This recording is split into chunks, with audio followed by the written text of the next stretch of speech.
Assalamualaikum warahmatullahi. Bismillahirrahmanirrahim. Alhamdulillahi rabbil alamin. Nahmaduhu wa nasta'inuhu wa nastaghfiruh. Wa na'udzu billahi min syururi anfusina wa sayyiati a'malina. May yahdihillahu fala mudhillalah wa man yudlilhu fala hadiyalah. Ashhadu an la ilaha illallah wahdahu la syarika lah wa ashhadu anna Muhammadan abduhu wa rasuluh. Allahumma salli ala Muhammad wa ala ali Muhammad kama sallaita ala Ibrahim wa ala ali Ibrahim wa barik ala Muhammad wa ala ali Muhammad kama barakta ala Ibrahim wa ala ali Ibrahim fil alamin innaka Hamidum Majid. Rabbi shrah li sadri wa yassir li amri wahlul 'uqdatam min lisani yafqahu qawli, amma ba'd. Alhamdulillah, kita bersyukur kepada Allah Subhanahu wa taala kan dapat kita berkumpul pada petang ini. Alhamdulillah, di office yang diwakafkan sementara untuk kita punya aktiviti. Semoga Allah berikan ganjaran pada penganjur dan juga mereka yang terlibat dalam menjadikan perjumpaan kita pada petang ini berjaya. Jadi kita Alhamdulillah, pembincangan kita berkenaan sifat solat Nabi SAW yang kita insyaAllah akan baca daripada kitab Syekh Abdul Aziz bin Marzuq At-Tarifi hafizahullah. Dan kita hari itu pada 5 episod ataupun 5 siri sebelum ini kita tumpukan kepada bahagian berkenaan praktikal taharah. Kebetulan kitab ni tak bincang buat taharah. Kebetulan kita tak bincang buat taharah. Kita praktikal kepada pergi masjid. Cepat diterangkan, insya-Allah kita akan masuk mukadimah hari ini berkaitan kepentingan solat dan sebagainya. Tapi lepas tu dan cetakan yang saya pakai ni, kita pakai cetakan Darul Minhaj yang tak ada tambahan ulasan oleh Dr. Mahir Fahal. Yang biasa ada cetakan ada 2 Saya tak pasti yang terjemahan yang tersebar yang ada takdim daripada Dr. Zaimi itu dia pakai cetakan mana. Sebab ini cetakan ini yang cetakan ke-6. Cetakan yang satu lagi tu yang terbitan Darul Minhaj juga lain. Yang tu dia ada tambahan, tapi bila baca mukadimah tu saya jadi pening sikit. Sebab susunan tu daripada Dr. Mahir Fahal dia macam alihkan sikit. So, ini yang memang Syekh Abdul Aziz At-Tarifi hafizahullah buat. Memang susunan dia ikut tertib yang sepatutnya. Jadi saya ambil cubalah untuk kita kata cari cetakan mana yang sesuai untuk kita baca. Kalau kita baca tak betul kan, dia kan pening kepala juga. Kita nak penjelasan kita akan kabut. Pasal kat sini dia punya tertib tu alhamdulillah.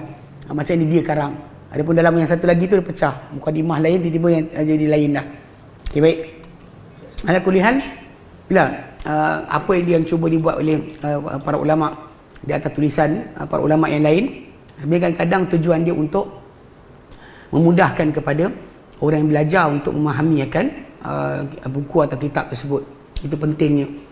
Kadang-kadang Syekh Bakar Abu Zaid tulis, kemudian Syekh yang lain pula datang buat penjelasan dan sebagainya. Semua tu saling menjelaskan pasal kita berada dalam satu manhaj yang sama. So pembacaan buku atau kitab setiap ulama tadi sebenarnya membantu kita untuk memahami manhaj, sebab dia saling membina, bukan saling meruntuhkan. Baik, jadi kitab yang kita akan baca insya-Allah sifat salat Nabi, sifatus salatin Nabi SAW, wa ma yalhaquha min adhkarin wa rawatiba. Sifat salat Nabi SAW dan apa yang menyusurinya atau mengikutinya dari zikir-zikir dan juga ratib-ratib. Ratib maksudnya zikir yang berwaktu dan berulang. Itu panggil, bahkan solat sunat rawatib dia dipanggil rawatib sebab dia sentiasa berulang. Okey. Baik. Ya, kita mulakan bismillahirrahmanirrahim. Muqaddimah. Kata al-muqaddimah, nahmadullah ala minanihi wa ni'amihi. Kita muji Allah di atas kurniaan dan juga nikmatnya. Minnah dengan ni'am. Minnah tu adalah kurniaan. Ni'am, kenikmatan. Kita muji Allah di atas kurniaannya dan juga nikmat-nikmatnya. Lahul hamdu kulluhu awwaluhu wa akhiruhu. Milik Allah puji-pujian awalnya dan akhirnya. Wa ala nabiyhi tamamus salati wa azkaha. Dan ke atas Nabi Allah, Nabi Muhammad SAW, sesempurna-sempurna selawat dan juga sesuci-suci selawat. Wa ala alihi wa sahbihi wa man tabi'ahum bi ihsan. Dan ke atas ahli keluarga baginda, para sahabat baginda, siapa yang ikuti mereka dengan baik. Wa sallama tasliman katsira. Dan dia mengucapkan akan salam yang banyak. Amma ba'du. Adapun sudah itu. Amma ba'du ni memang sebenarnya dalam semua kitab, hatta dalam kamus Jawahir Pustaka, amma ba'du tu ada. Dia sebenarnya ada pun sesudah semua itu. Puji Allah, sanjung Allah, selawat ke atas Nabi. Ada pun sesudah pembukaan itu amma ba'du. Amma ba'du. Dalam kamus Jawahir Pustaka memang ada kalimah tu, amma ba'du. Memang dia letakkan. Lepas tu dia kalimah yang sebenarnya dipakai dalam persuratan Melayu pun lama pakai. Amma ba'du. Okey. Fa inna azama maqamatil ubudiyati. Maka dia kata sesungguhnya maqam atau kedudukan pengabdian diri yang teragung, seagung-agung kedudukan pengabdian diri, maqam pengabdian diri, ijtima'u zahiril insani wa batinihi ala khudu'illah, adalah penggabungan zahir seorang insan itu dan batinnya pada tunduk kepada Allah. Tak masuk ke? Oh ya ke? Tadi Ustaz orang kita bagi mati wajib. Kena tarik balik. Kita tarik balik. Minta maaf. Saya pula tak perasan. Saya kan kita dah masuk kitab dah ini. Baik. Kalau kau lihat, kalau kita sempat masuk sini, kau tak, tengok muka saya. Kita masuk yang lain pula. Okey. Okey, sekejap. Saya pun rasa macam saya ingat. Ni saya ingat dah habis. Sebab tu saya pergi lompat ke sini. Heboh saya download ni, buku baru. Kejap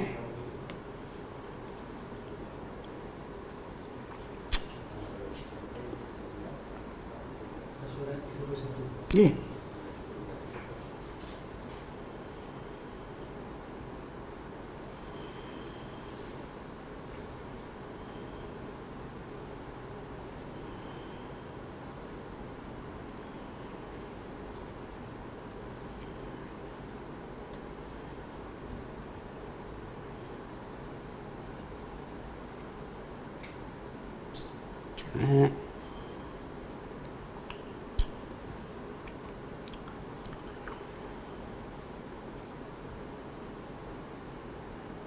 Oh, tayamum tak masuk lagi InsyaAllah.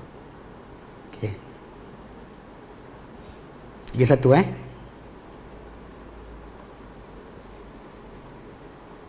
31.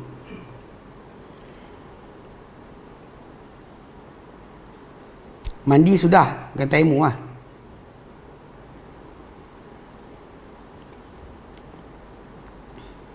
Baik, bab ke-8. Ulang balik Sebab kita sebut itu sebenarnya memang pasal kes kitab Syarah Tarifi, bab taharah dia tak ada. Dia terus skip kepada masalah kepentingan solat, kedudukan solat dalam agama. Kemudian dia terus masuk kepada masalah Shopee. Kemudian dia masuk kepada tajuk pergi ke masjid. Dia terus tak situ. Jadi sebab tu kita lari kejap. Saya terpaksa ambil daripada Fiqh Muyassar. Fiqh Muyassar yang mana tujuan dia untuk kita dapatkan juga bahagian taharah dari situ. Alhamdulillah terakhir kita bincang berkenaan mandi. Di bab ke-8, hukum-hukum tayamum. Tayamum dari segi bahasa adalah menuju. Bila Allah SWT firmankan dalam Quran, bila Allah terangkan dalam ayat 43 surah An-Nisa dan surah ayat ke-6 surah Al-Ma'idah tentang tayamum, Allah nyatakan faman lam yajid fatayammamu sa'idan tayyiba. Mana siapa yang tak dapati air, maka tujulah. Tayamum tu maksudnya tujulah. Asal maksud dia tujulah. Dan sa'idan tayyiba kepada debu tanah yang bersih. Itu maksud asal tayamum. Tujulah. Okey. Dari segi maksud bahasa. Dari segi syarak, ia adalah menyapu wajah dan tangan dengan tanah yang bersih di atas bentuk yang khusus kerana pengabdian diri kepada Allah Ta'ala. Maka tujuan dia adalah sebenarnya untuk menggantikan bagi wuduk atau mandi. Yang air tak ada, maka guna atau pergi kepada penggunaan debu tanah. Okay, persoalan pertama, hukum tayamum dan dalil persyariatannya. Tayamum adalah disyariatkan dan dia adalah kelonggaran dari Allah Azza wa Jalla kepada hamba-hambanya. Ia adalah di antara kecantikan syariat ini dan antara ciri khas umat ini. Maka dia termasuk daripada benda yang tak ada dalam syariat lain dan syariat Muhammad sahaja yang datang. Maka ia kerana dalam hadis Nabi SAW, nanti kita bacakan, okay, ia adalah khusus untuk syariat Muhammad sahaja. Demi kerana firman Allah Ta'ala dalam suratul Ma'idah ayat ke-6, Allah Ta'ala nyatakan, Ya ayyuhalladzina amanu, hai orang yang telah beriman, idza qumtum ila salah, dia kamu bangun untuk mendirikan salah, faghsilu wujuhakum, basuhlah wajah kamu. Yang kita dah tunjukkan dulu kan dengan fi'il, wa aydiyakum ilal marafiq, dan tangan kamu hingga ke siku, wamsahu bi ru'usikum, sapulah pada kepala kamu, wa arjulakum ilal ka'bayn, dan basuhlah kaki kamu sehingga ke buku lali. Okey. Fa in kuntum junuban fatahharu, kalau kamu junub, yakni berhadas besar, maka bersucilah, yakni mandi. Wa in kuntum marda, di sini tajuk dia. Wa in kuntum marda, jika kamu sakit. Maksudnya maksud dia kamu ada air tapi tak boleh pakai kerana sakit. Aw ala safarin, atau kamu dah musafir pun tajuk sama, ada air tapi tak boleh pakai. Kalau pakai kita mati kerana air minum tidak ada. Ya. Wa in kuntum marda aw ala safarin aw ja'adu ahadum minal ghaiti, atau pulang seorang kamu daripada tandas, aw lamastumun nisa, atau kamu sentuhan dengan wanita. Para ulama nyatakan yang 4 sebutan tentang sakit, musafir, pulang dari tandas, bersentuhan wanita. 2 yang pertama tu adalah keadaan di mana anda boleh pakai air ada. Anda sepatutnya boleh pakai air kerana air itu ada, tapi anda sakit, maka tak boleh pakai. Kalau pakai, anda mudarat lagi. Ataupun anda musafir, kerana air ada, tapi kalau minum kita mati kehausan. Ini berkenaan dengan air itu ada tapi tak boleh pakai. Dekat sini pula bila sebut tentang pulang dari tandas ataupun bersentuhan dengan wanita, sebenarnya ini adalah 2 contoh bagi pembatalan wuduk. Dia pulang dari tandas, mana buang air kecil, air besar. Bukan maksud dia pergi tandas, keluar terus batal, tak. Maksud dia adalah masuk tandas, keluar daripada tandas, mana dengan menunaikan qada hajat lah. Okay. Dah tu bersentuhan wanita, contoh bagi hadas besar. Dekat sini, maksud dia dekat sini patutnya tak ada halangan. Tak ada safar, tak ada sakit. Tapi, falam tajidu ma'a, kamu tak dapati air. Fatayammamu sa'idan tayyiba, maka tujulah kamu kepada debu tanah yang bersih. Bila sa'id ni, asal maksud dia adalah kawasan yang membonjol dari tanah, yang menaik tu dipanggil sa'id. Mana naik daripada kawasan permukaan tanah tu, kawasan bonjol tanah, sa'idan tayyiba, yang bersih. Mereka dia kata wamsahu bi ru'usikum wa amsahu bi wujuhikum wa aydikum minhu, dan sapulah muka kamu dan kedua tangan kamu dengan debu itu, minhu, daripadanya. Dia kata ma yuridullahu tidak mahu Allah Ta'ala untuk menyusahkan kamu. Allah Ta'ala tak mahu menyusahkan kamu. Wala yuridu an yutahhirakum, tapi Allah Ta'ala berkehendak untuk menyucikan kamu. Okey. Wa yutimma ni'matahu 'alaikum wa la'allakum tashkurun, supaya Allah Ta'ala sempurnakan kepada kamu nikmatnya dan supaya kamu bersyukur. So ayat Al-Quran yang pertama surah Al-Maidah ni dengan jelas menunjukkan bahawa bila air tidak ada atau tak boleh pakai air, air tak ada, tak boleh pakai air. Air tak ada, sakit atau musafir. Sakit atau musafir. Batal wuduk dengan hadas kecil, hadas besar. Air tidak ada, maka kena pergi pada tayamum. Menggunakan debu tanah untuk pembersihan. Okay, dan itu pertama berkenaan Al-Quran. Juga sabda baginda SAW. Nabi kata as-su'idut tayyib, mana tanah yang bersih memadai untuk untuk kamu sekalipun kamu tak dapati air selama 10 tahun. Bila kamu dapati air, maka hendaklah kamu kenakan ia kulit kamu. Mana bila air tak ada, maka 10 tahun pun debu tanah tu cukup untuk kamu dalam penyucian. Mana boleh kamu gunakan bagi menggantikan perbuatan wuduk dan mandi. Perbuatan wuduk dan mandi. Jika ada je air, maka automatik dia menyebabkan tayamum tidak lagi valid. Serta kerana sabda baginda SAW, wajuhi ila liyal ardu masjidan wa tahura, dijadikan untukku bumi sebagai masjid yang tempat sujud dan juga alat bersuci. Ini jelas bahawa datang daripada Nabi SAW akan perkara ni special untuk umat Islam. Dan dalam ni juga adalah jelas bahawa tidak boleh tidak kena solat tu sentiasa berjalan. Walaupun dalam keadaan yang tidak sempurna, kita tak mampu berdiri, kita tak mampu apa saja, maka akan ada gantian bagi perkara tersebut. Hatta dalam keadaan apa sekalipun, sehingga ia dilaksanakan. Yang tak boleh orang tu berhenti daripada solat kerana alasan-alasan yang tadilah, tak ada air lah, tak ada sekian lah. Hatta kadang-kadang baju kita bernajis dan sebagainya kan. Itu sampai peringkat di mana tak timbul tajuk. Kerana mesti dilaksanakan juga kerana perintah Allah Subhanahu Wa Taala. Telah bersepakat ahli ilmu terhadap kesahihan tayamum apabila cukup syarat-syaratnya dan bahawa ia melaksanakan kedudukan bersuci dengan air. Mana dengan tayamum tadi kita boleh buat apa yang wuduk atau mandi wajib tadi boleh menjadi syarat bagi kesahihan ibadat kita, maka tayamum boleh menggantikannya. Maka dibolehkan dengannya apa yang dibolehkan bersuci dengan menggunakan air. Seperti solat, tawaf, baca Quran dan selainnya. Ini tak ada percanggahan. Memang timbul, memang kita nanti akan timbul tajuk pendapat Umar bin Khattab, Ibnu Mas'ud yang mengatakan bahawa tayamum hanya ganti wuduk, tak ganti mandi. Di sini kena tajuk ni kerana saya sering sebut. Sebab banyak orang salah faham. Bila kita kata para sahabat Nabi SAW, bila diorang dalam keadaan ada pendapat sendiri, bertentangan dengan hadis Nabi SAW, dengan jelas pendapat mereka tadi kalau bertentangan dengan jumhur para sahabat akan ditolak.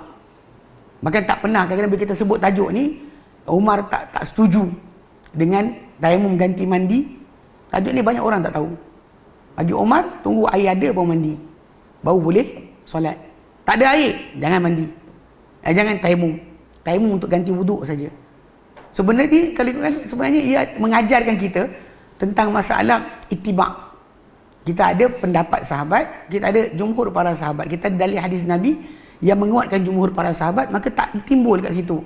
Kita nak consider menjadikan satu kebarangkalian untuk berpegang dengan pendapat Umar, walaupun dia sahabat Nabi, walaupun dia seorang yang dipercayai.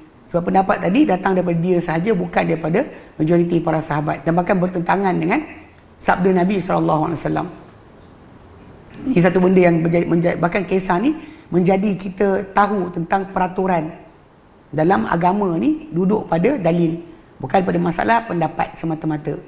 Bahkan pendapat seorang sahabat tidak menjadi pembatalan bagi majoriti para sahabat. Maka majoriti para sahabat tadi menjadi hujah ke atas yang seorang. Dan Umar tak setuju, tapi Nabi dah ajar pada Ammar dan disepakati oleh para sahabat akan perbuatan berkenaan. So single sahabat tak jadi hukum. Majoriti sahabat itu akan jadi ijma'. Ini kesepakatan. Baik. Persoalan kedua, syarat-syarat tayamum dan sebab yang membolehkannya. Dibolehkan bertayamum ketika lemah daripada menggunakan air, sama ada kerana ketiadaan air, keadaannya itu air, atau kerana kebimbangan bahaya dari menggunakannya, itu air, kerana kesakitan pada tubuh badan atau kesejukan melampau. Kerana hadis Imran bin Husain, Nabi SAW bersabda, alaikum bil sa'id at-tayyibi, hendak kamu dapatkan tanah yang bersih, kerana sesungguhnya ia madai untuk kamu. Dan akan datang tambahan pembentangan untuk itu sebentar lagi. Kita akan tampak lagi beberapa hadis yang datang penjelasan tentang masalah penggunaan tayamum ini untuk menggantikan mandi dan juga wuduk. Baik. Akan menjadi sah tayamum dengan syarat-syarat yang berikut. Sebenarnya dalam ayat Quran itu sebutkanlah dan nyatakan, disebutkan kita ada air tak boleh pakai kerana sakit atau musafir. Sakit tak boleh pakai, musafir kalau kita pakai air kita akan hilang air, sumber keselamatan kita di kawasan yang tak ada air. Mungkin ada orang kata zaman kita kat Malaysia ni payahlah sikit. Tapi di tanah Arab memang kita kata keluar bawa air itulah yang ada. Kalau dia wuduk dengan air berkenaan, dia akan mati dahaga. Ini realiti yang kita kena faham. Baik. Alhamdulillah, tapi hukum tu berjalan. Nabi tak pernah bezakan Tak ada kata hukum orang banyak air lain pula, tak ada. Tak ada daripada Nabi sebarang pengecualian. So air tu datang, kamu tak dapati air, biar kamu tinggal dekat mana. Kalau kita kata, kalau ikut logik kita, tempat pandai pasir, gali-gali pasir, tak ada air. Tempat kita kalau gali-gali tanah, ada air. Soalan, tukar hukum tak? Jawapannya tidak. Apa yang zahir saja, air tak ada, jelas. Kalau air ada untuk minum, ada, maka untuk berwuduk kita disuruh tayamum saja. Walaupun kita tinggal di Malaysia, walaupun awan dah mendung.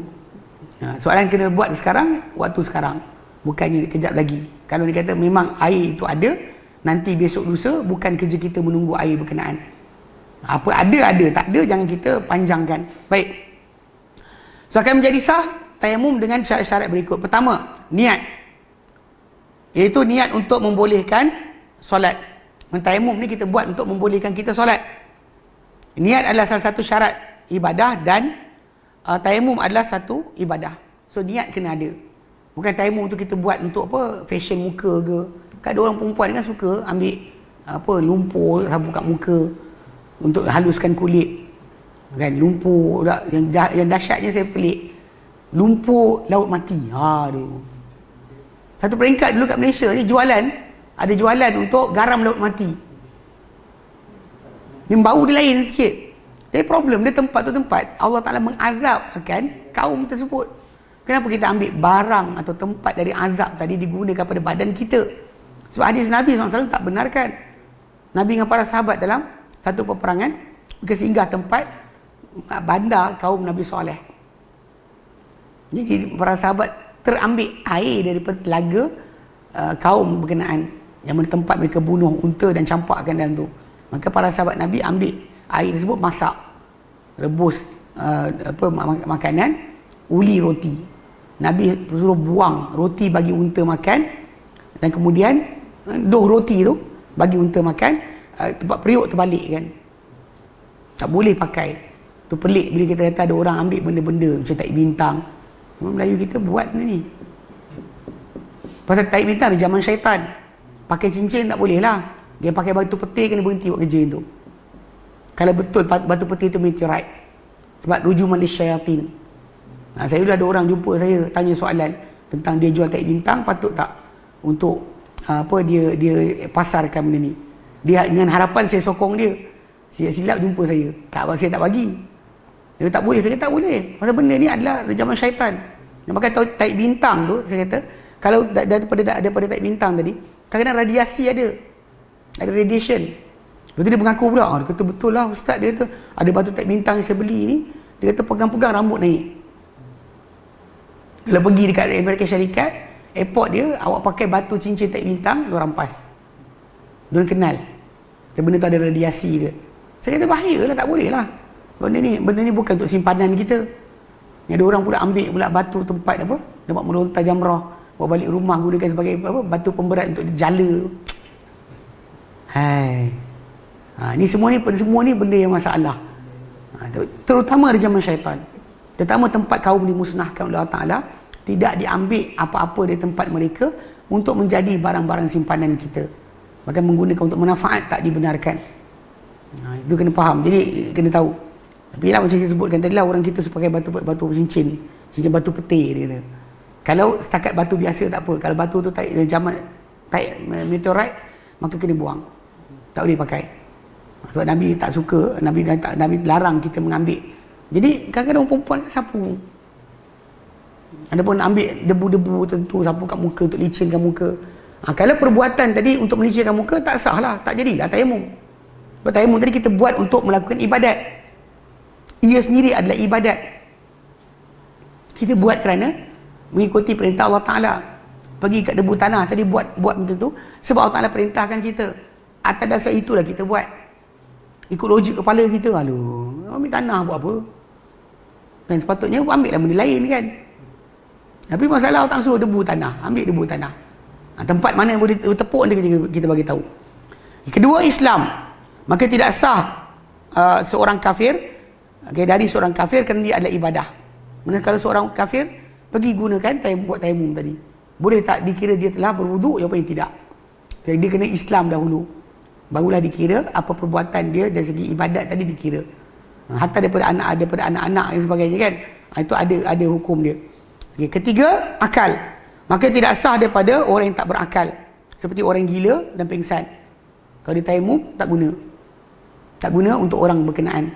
Kalau orang tu kata, tapi kita buat pada mayat yang tak boleh dimandikan, itu adalah gantian bagi mandi. Bukan kerana dia niatkan. Hatta mandi, mandi jenazah tadi, bukan orang tu kena niat mandi. Kita mandikan dia kena perintah Allah Ta'ala. Kerana sunnah Nabi SAW. Maka tak boleh mandikan, maka digantikan dengan tayamum. Okay? Keempat, tamyiz. Maka tidak sah daripada yang tidak mumayyiz, iaitu siapa yang kurang 7 tahun. Mumayyiz ni adalah hukum atau nama mumayyiz ni daripada kalimah mayyaza yumayyizu tamyizan. Mayyaza, membezakan. Mana yang maksud mumayyiz tu yang boleh membezakan baik dan buruk. Boleh tahu ini busuk, ini tak busuk. Kalau kita ada anak yang kecil kan, yang baby, yang umur bawah 7 tahun, kebiasaan dia tak tahu pun baik buruk. Dia ambil najis, dia rampas-rampas sapu muka. Yang benda ni kes, yang jadi kes panggil igawan ngeri, mimpi ngeri mak bapak. Baby tu keluar tahi sapu muka habis satu rumah, igawan ngeri kan. Tapi baby tak tahu pun. Dia tak tahu baik buruk tadi, bahaya tak bahaya. Macam anak kita kan bawah 7 tahun, dia tak kerti nak bahaya, jalan saja. Cuma kan ada zaman sekarang bila baby anak tersebut kena autism dan sebagainya, kadang-kadang ada sifat atau sikap dia tu yang kita panggil tak takut, tak sekian. Yang mana kita kata benda tersebut mengurangkan sedikit hukum. Tapi daripada anak yang faham arahan, tahu petunjuk ajar, maka mumayyiz itu ada syarat. Kalau dia buat, dia dapat pahala nanti, walaupun tak wajib ke atas dia lagi. Kewajipan hanya berlaku bila dia baligh. Mumayyiz ni umur 7 tahun. Sebab tu kita pun dalam seluruh dunia pun 7 tahun telah umur untuk masuk sekolah. Mak bapak tak hantar sekolah anak 7 tahun, mak bapak kena saman. Tahu kan? Tak pernah kena lagi, try buat. Kalau ada aduan, anda boleh kena saman. Minta hantar anak anda pergi belajar. Jadi dalam sistem pendidikan kita sebagainya, peraturan memang anak-anak tadi berhak untuk pendidikan. So kalau mak bapak dia tak hantar anak pergi belajar, maka mak bapak boleh disaman. Tahu kan? Kita tahu. Try buat tengok. Nak kena.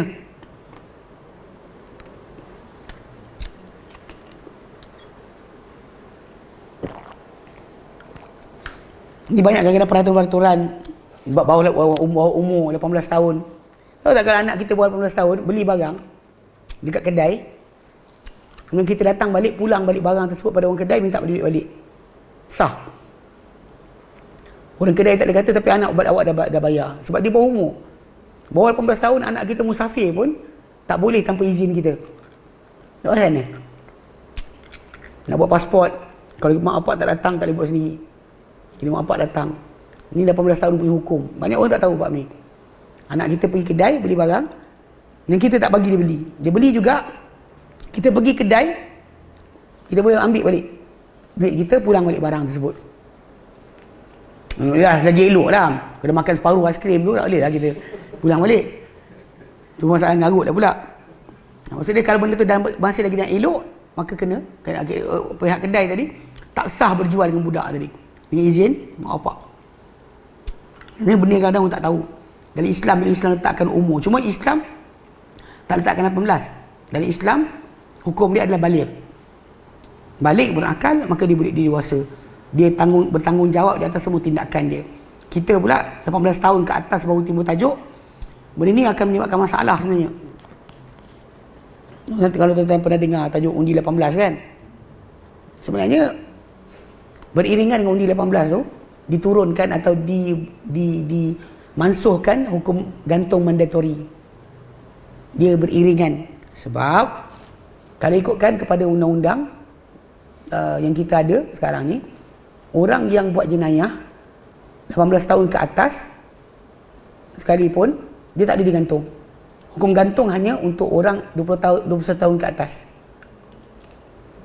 Manakala pengedar dadah umur 18 bawa sekilo, pengedar dadah bawa dadah sekilo 21 tahun, yang ini kena gantung. Ini tak ada gantung. Tahu kan? Ini tak banyak orang tak tahu ni. Sebenarnya bila diturunkan dia tidak mandatori, maka terpulang pada hakim nak tentukan mana satu. Ganti bagi hukum gantung 30 tahun penjara. Dia buat macam give and take. Tapi sebenarnya tak betul juga. Sebab bila 30 tahun penjara, walaupun dengan sebat sekalipun, makan sehari berapa ringgit? Panduan. Katakanlah RM15 kali dengan 365 kali dengan 30 tahun. Tahu habis apa? 100,000. 120,000 ke apa untuk seorang panduan. Daripada tu baik bagi pada mangsa. Duit tadi bagi mangsa dia baik. Dia tanggung untuk apa? Mangsa punya keluarga kalau sakit tak boleh pergi dapat bayaran percuma. Dia sakit masuk hospital, tanggung dengan duit cukai, tuan-tuan sekalian. Banyak benda macam ni dia orang tak baca habis. Kedua, masalah akan berlaku nanti. Orang ramai kan mungkin bala dendam suka hati. Dan undang-undang tak boleh tanggung. Orang tu keluar penjara, awak nampak orang tu yang bunuh keluarga awak. Awak dalam kereta, awak buat apa agak? Ni realiti. Sebab tu Islam punya peraturan tu dia sangat-sangat halus. Kita nampak macam kejam lah dan sebagainya, tapi untuk jaga masyarakat jangan sampai saling berbunuhan. Kita bimbang satu masa nanti akan orang ada buat perkhidmatan. Cik tak puas hati, cik nak bunuh orang. Dalam penjara, kami sedia. Cakap apa? Semalam ke kemarin, liwat dalam penjara pun ada. Kan, cellmate kena liwat. Jaga-jaga bab ni.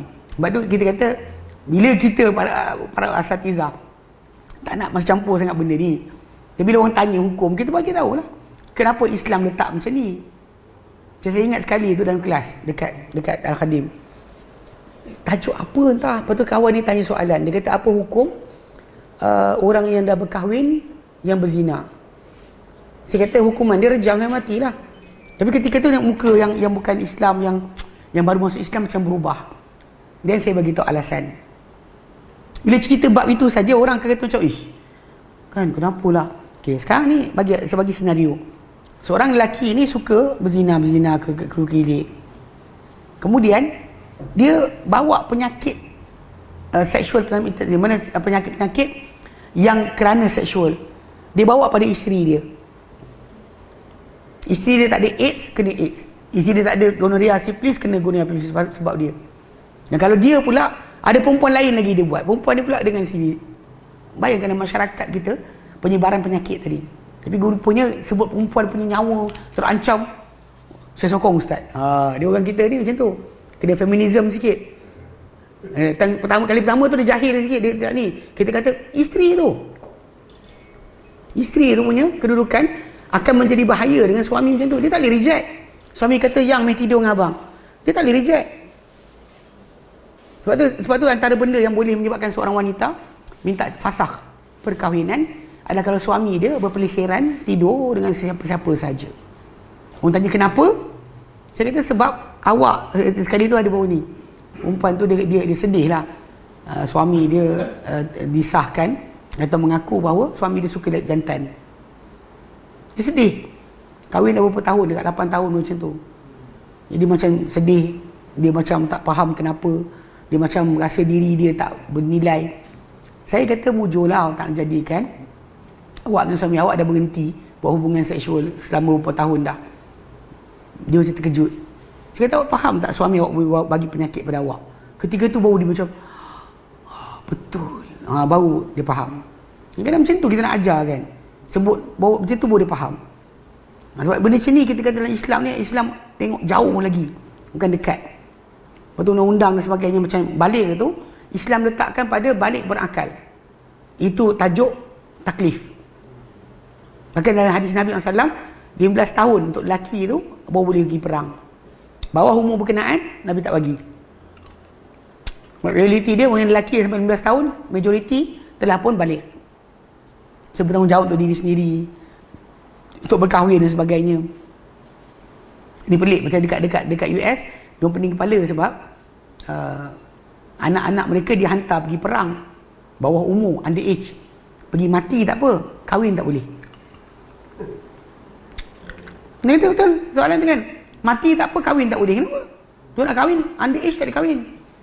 Bawah 18 tak boleh kahwin. Tapi boleh pergi perang, dihantar ke Iraq, ke Afghanistan, boleh pula mati untuk negara.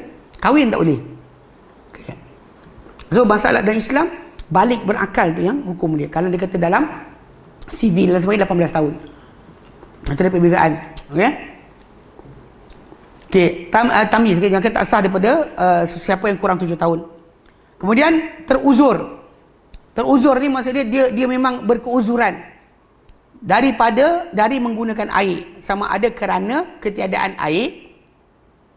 Kerana firman Allah Taala dalam Quran dalam surah Al-Maidah ke-6, okey, Allah nyatakan falam tajidu ma'an, maka kamu tak dapati air, fatayammamu sa'idan tayyiba, maka tujulah kamu, bertayamum kamu dengan debu tanah yang bersih. Dan surah Maidah memang sebutkan kamu tak dapati air, teruzur digunakan air sebab tidak ada. Okey. Dan sabda Nabi SAW, sesungguhnya debu yang bersih adalah alat bersuci bagi seorang Muslim sekalipun dia tak temui air selama 10 tahun. Apabila dia dapati air, maka hendaklah dia mengenakannya akan kulitnya, kerana ia ada lebih baik, ia ada lebih elok. Okey. Ataupun, okey, itu pertama, ataupun kerana kebimbangan bahaya dengan menggunakan air, sama ada kerana penyakit, okey, ataupun dan yang dibimbangi penambahan penyakit tersebut. Okey. Ataupun penyakit tadi menjadi lewat sembuh, lewat penyembuhannya dengan penggunaan air. Sakit tadi kerana tak boleh guna kerana ialah sakit yang boleh kita kata membahayakan nyawa, ataupun jadi penyakit tadi lambat baik. Dia biasa berlaku kalau ni kata contoh macam kita tengok orang yang luka dan sebagainya, ditangguhkan penggunaan air untuk sebab berkenaan supaya mereka mendapat ruang untuk tempoh untuk penyembuhan. Okey. Dia kata kerana firman Allah Taala dan Quran dalam surah Maidah tadi kita baca, wa in kuntum marda, jika kamu sakit, yakni tidak boleh kena air. Dan juga kerana hadis orang yang terluka dalam hadis baginda SAW, qatalahumullah, mereka membunuhnya sebab Allah matikan mereka. Marahnya Nabi SAW, dia seorang lelaki, dia luka di atas kepala dia. Kemudian dia tanya para sahabat, teman-teman dia dalam peperangan tadi, boleh tak dia, ada tak rukhsah untuk dia tidak mandi? Dia kata tak ada, kena mandi juga. Dia mandi dan dia sakit dan terus mati. Benda ni pasal kita kata luka terdedah ni, saya perasan dekat belah macam Sudan kan, memang kalau kita kata ketika musim sejuk tu, luka kita sangat lambat baik. Tak tahu kenapa. Saya sampai keluarga saya hantar antibiotik krim, barulah lepas tu luka baiknya cepat. Jika tidak, tak nampak macam mana. Mana kat kaki kita luka tu, nak baik punya lambat. Kering dia pecah, kemudian debu datang masuk pula, kita basuh, masih lagi dia tak bercantum. Jadi memang susah. Sampai dengan keluarga saya hantar antibiotik krim, baru lepas tu macam relax sikit, luka dan sebagainya cepat baik. Kalau tidak, memang dengan keadaan tabi'i mereka dalam masyarakat tinggal padang pasir ni, luka sangat payah sembuh. Jadi kalau kena kepala pula dengan infection, kita buka tu mandi kena air tu pula ada kuman, masalah lagi. Ini kadang-kadang kita rasakan, ini bukan saya opposite. Kalau tuan-tuan sering dengar orang suka basuh daging basuh, ataupun basuh telur, lepas tu simpan dalam peti ais. Padahal sebenarnya telur tadi asalnya macam tu, dia elok. Awak basuh tadi, entah ada bakteria masuk dalam. Apa salmonella, apa tak istilah orang sebut. Memang dia contamination berlaku. Dengan air tersebut berlaku pencemaran kepada telur berkenaan. Ada bakteria masuk dan telur akan busuk lebih awal. Sebenarnya bukannya nak basuh, nak pakai berbasuh, okey. Tapi nak basuh saja tak timbul tajuk. Maka kalau dia kata ada siapa najis ayam dan sebagainya pada telur tersebut berkenaan, dimaafkan. Binatang yang halal dimakan dagingnya, najisnya tak sama seperti binatang yang haram dimakan. So jadi kita tak perlu pening kepala. Adapun macam perbuatan membasuh daging, dia nak simpan daging lama kan, jangan basuh. Basuh, bakteria kena, busuk cepat. Memang akan busuk cepat. Orang kata ustaz ni buat ajaran bukan-bukan. Bahkan Ibn Taymiyah rahimahullah disebut bahawa perbuatan basuh daging ada bid'ah. Bila orang tu menyangka darah yang ada tadi mencemarkan daging berkenaan. Sebab darah yang haram untuk kita adalah apa yang tumpah ketika sembelihan. Darah dalam daging, dalam urat, dalam tulang adalah halal. Tidak datang sebarang kemestian. Orang Melayu kita Malaysia ni ada arahan suruh basuh daging sampai putih. Sambil selawat. Aduh. Tak ada rasa dah, baik makan kain je. Daging tu kita basuh macam tu, tak ada rasa apa dah. Hilang manis je. Dia kata habis tu darah ustaz, merah tu ada darah. Lepas tu basuh putih. Sebab fahaman yang salah tadi. Bahkan benda macam ni kadang-kadang kita bab taharah tu kita terangkan. Ada sebahagian ustaz apa kita di Malaysia ni mengajar bahawa kari baju kita kena kari daging kena basuh. Tak boleh bawa solat sebab makan perut tak apa. Masuk perut halal pula. Tak ada brain. Saya pun tak faham. Benda ni realiti. Saya ingat saya dah duduk kat Yaman, kakak saya tanya soalan ni. Nak kena basuh sampai putih. Saya kata buat apa? Saya ingat waktu apa buat kenduri ni kan. Kalau daging tak kena tanah. Kita siang-siang daging tadi bersih. Masuk dalam kuali tu. Nak basuh buat apa? Ada darah. Ni bid'ah dia. Betul ni yang kata bid'ah. Saya pelik kat saya kata, ada bid'ah. Saya kata, cerita dia pasal kes tadi, kerana orang tu menyangka satu yang tak ada dalam agama ada. Maka hukum tak ada jadi ada. Basuh daging, darah lah sebagainya. Kena pula ikut tarikat. Lagi masalah. Time suluk tak boleh minum, tak boleh makan daging. Lagi masalah. Tahu suluk kan? Ina pergi masuk hutan dalam pondok apa berzikir 14 hari, 20 hari. Berkhaluat. Yang best dia tok guru dia kat luar makan daging. Anak murid tu tak boleh makan daging. Untuk tempoh tertentu.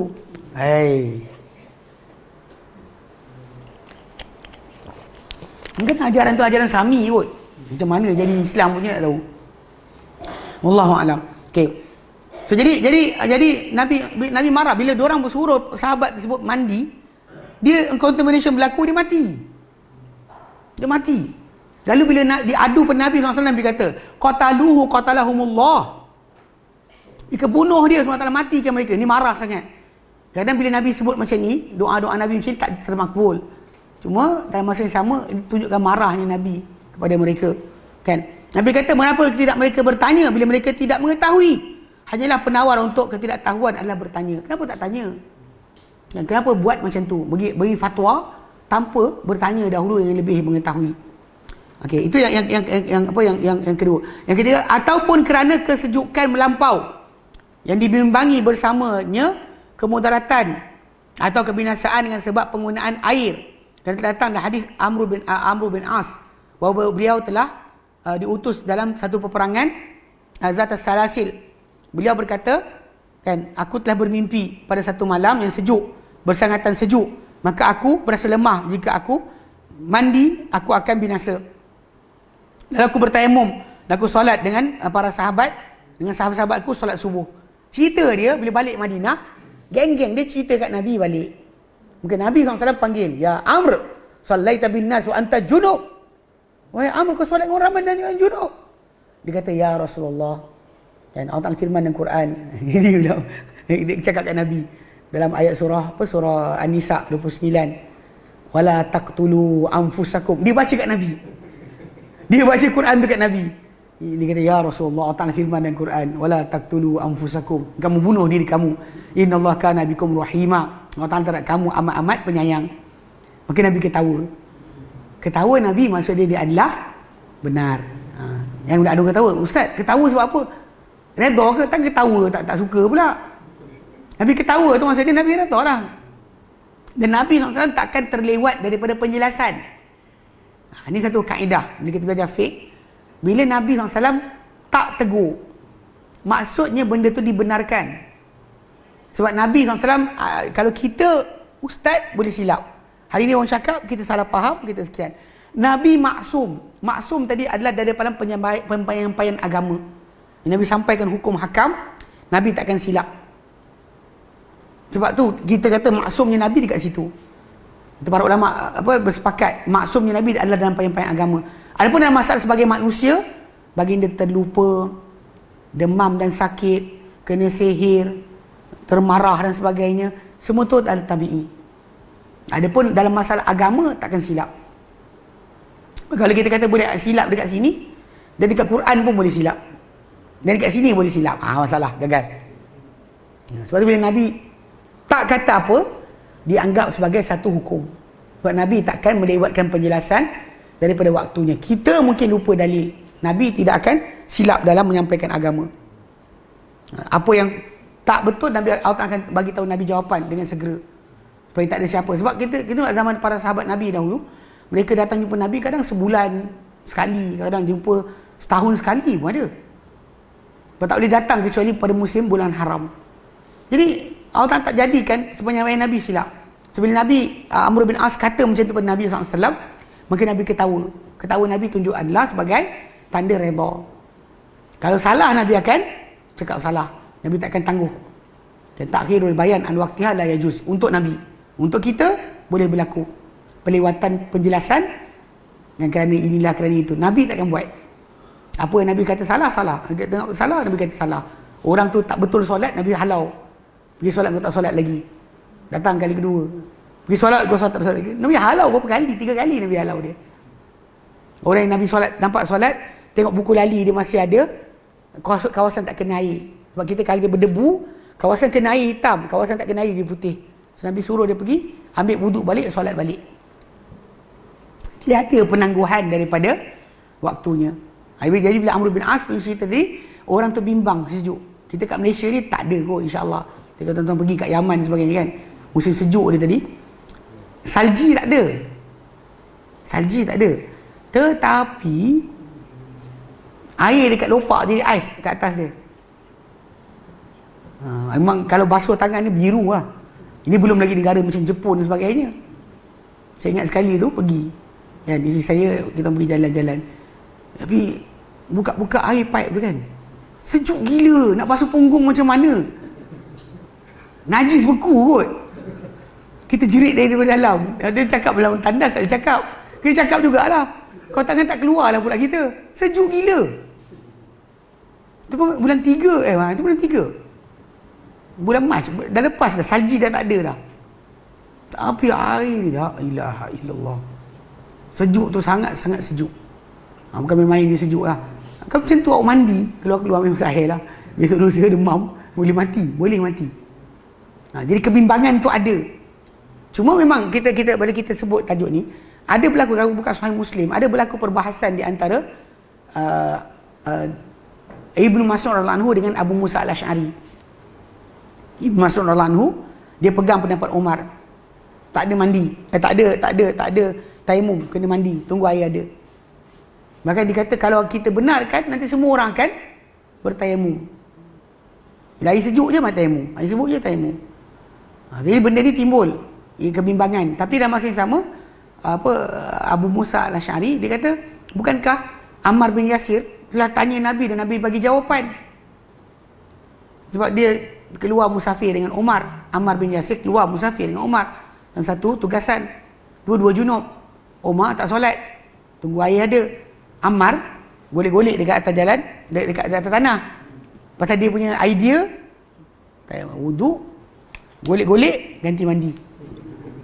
Memang logik lah kan, logik tak? Kan kalau tayammum kita ni kan, kalau ini golek lah, golek-golek lah dia kat tanah, lepas tu dia solat. Balik Madinah, ada cerita kat Nabi. Nabi cerita pada dia, Nabi kata dia, madain tu, engkau buat dengan tangan kau begini. Satu ayat, ketuk-ketuk, sapu muka, sapu tangan. So jadi dia tanya dengan Nabi. Jadi Ammar bin Yasir pernah dia sebut benda ni depan Umar. Umar kata, ittaqillah. Umar kata dengan dia. Tentu Ammar kata, kalau kau tak bagi aku tak cakap dah. Umar kata, tak. Kami percaya engkau apa yang engkau dipertanggungjawabkan. Menterus cerita. Tapi Umar pegang je pendapat dia. Banyak benda kita boleh belajar dari kisah tersebut. Tapi yang kisah Ammar tadi, dia cerita, dia clarify dengan Nabi. Sebab tu tajuk jawapan Ammar tadi menjadi hukum. Dan tak boleh kita kata macam, tapi Umar kata, terus hilang. Tak ada bandingan kata-kata Umar di hadapan penjelasan Nabi SAW. Walau Umar siapa sekalipun. Ini masalah dia. Yang ini kadang-kadang kita Dan masyarakat kita tak boleh pegang. Kali kita nak pegang Nabi punya sabda, tak ada siapa boleh ni. Kecuali ada hadis lain. Hadis dengan hadis tajuk lain. Tapi hadis datang kata-kata orang A, B, C, kalah hadis, menang kata-kata ustaz. Ini bahaya sebenar. Dalam Islam ni kita kata kalau ikut pada hadis Nabi, simple. Macam kita sebut air mustakmal kan. Kita Nabi tak sibuk air percik. Nabi baru uduk, celup tangan dalam bekas, tak bincang pun. Tadi sapu muka, basuh muka. Lepas tu, tak ada bincang. Dan sampai saya kata, kalau Nabi tak sibuk, sahabat tak sibuk, awak sibuk apa? Nabi tak sibuk, sahabat tak sibuk. Lepas tu dia sibuk menggelupur. Macam, tapi tak sah ni, ustaz kita kata tak sah. Ni realiti dia adalah kurangnya itibak. Kurang itibak kepada Nabi SAW. Lebih kepada ikutan kepada atau taklid kepada guru-guru. Guru kita bawa kepada Nabi, terima. Tak bawa kepada Nabi, tinggalkan. Walaupun kita kata mungkin dia lupa. Kita sayang guru kita. Tapi kita lah mungkin dia lupa. Mungkin dia tak tahu. Mungkin dia tersilap. Dia manusia. Dia tak maksum. Yang maksum adalah Muhammad sallallahu alaihi wasallam. Barulah kita boleh dan beramal dengan agama ni rasa lapang dada. Kalau dalam diri kita tak ada lagi kaedah ni tadi, buat sikit ustaz ni tak boleh, buat sikit. Sedangkan kita ustaz tak boleh. Dalil. Ustaz ni kata tak apa. Dalil. Barulah betul. Agama ini dengan dalil. Islam agama dalil. Dan Islam ni agama ustaz kata. Kalau kata ustaz tu kata, dia mesti ada dalil juga. Kalau tak ada dalil, dia itu ada pendapat dia sendiri. Tak boleh kita menangkan pendapat orang ke atas hadis Nabi sallallahu alaihi wasallam. Kalau dia kata tapi ada asar para sahabat, dan kena bawalah juga asar tadi. Jangan kita kata ada para sahabat buat, lepas tu minta sanad, tak perlu sanad. Best dia gitu. Jahannam lah agama ni. Semua orang kata ada. Tahu tak? Geng-geng serban pun kata dia ada sanad. Geng-geng pakai serban, ada ijazah serban, tanya, sanad pun ada. Tak tahu lintah Abu Jahal, tak tahu lintah siapa. Tapi dia banyak benda-benda macam ni yang kita lihat dalam masyarakat kita sebenarnya. Pengeliruan berlaku tu sebab orang beragama, orang yang pakai title agama ni yang rosak kan. Kau cakap tu acong ke, kan, ramu ke, bala ke, tak ada masalah. Kita tahu bukan agama. Tapi kalau cakap tu ustaz, tapi kalau kita ada benteng asal kita adalah ittiba'. Dan kita ada masalah. Ustaz mana pun tajuk dia dalil hadis. Ustaz tu pun kalau dengar tanya tu cakap minta nombor telefon, nanti kita hantar. Barulah betul. Amanah dengan ilmu. Dia tak bagi tanya dalil, jangan tanya dalil. Biadab namanya. Biadab pula. Pelik kan. Tapi bila tanya apa belajar mustalah hadis, al-isnad minad din. Isnad, Abdul Mubarak kata, isnad itu daripada agama. Sandaran dari siapa adalah daripada agama. Laulal isnad laqala man syaa ma syaa. Kalau bukan kerana isnad, sandaran dari siapa, pasti berkata-kata, siapa nak berkata-kata, apa saja nak kata. Apa nilai dia? Semua orang boleh cakap. Ini bukan agama pun, masih ada agama. Dia faham okey. Jadi, ya, saya, bang. Anggota tayamum yang terhalang, macam mana kalau kita nak bertayamum, contoh di simen ke apa kan, yang terhalang. Okey, jadi kita terang, tambah lagi. Belum lagi. Dia ada tajuk masalah apa? Masalah terhalang, atau masalah banyak mana yang terhalang. Kena ingat, sebab kadang-kadang terhalang tadi, kawasan ini saja. Maksudnya awak boleh masuk lagi wuduk. Kawasan sapu air di atas, tapi kawasan lain ratakan air. Dia akan timbul tajuk masalah bukan semestinya automatik tayamum. Kalau kawasan yang tak boleh kena air itu sikit saja, atas kawasan tu kita tayamum tak jadi lagi. Belum tayamum lagi. Belum lagi tayamum. Kalau dia kata tak boleh gerak, boleh tajuk lain lah. Nak mandikan ke tidak dan sebagainya, itu tajuk lain. Nanti saya terangkan insya-Allah. Okey, baik. Dia kata apa? Okey, jadi itu yang mana dibuat oleh Amr bin As tadi, itu adalah perkara yang menjadi hukum bagi kita. Dia takut, dia bukan tak ada air, dia kan tak boleh guna air. Tapi dia bimbang kalau pakai air, dia akan sakit. Kebetulan memang di padang pasir macam tu. Mandi-mandi terdedah dengan udara, padang pasir, demam.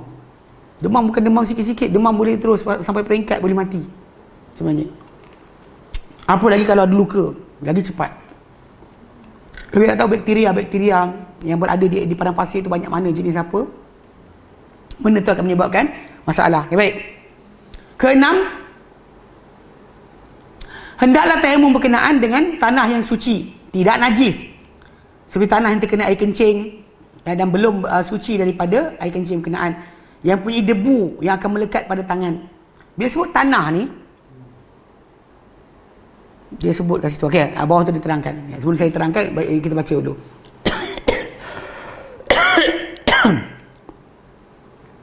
Jika dia menemuinya, kerana firman Allah Ta'ala dan Quran dan surah Al-Ma'idah ke-6, fatayammamu sa'idan tayyiban, maka dia akan bertayamum dengan debu tanah yang bersih.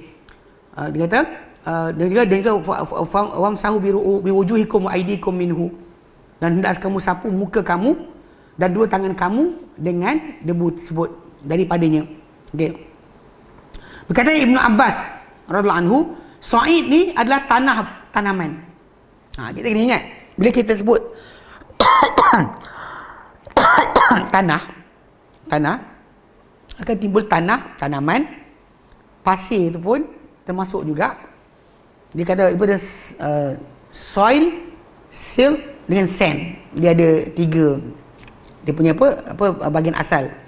Soil ni tanaman. Tanah kita tanam pokok. Tanah kita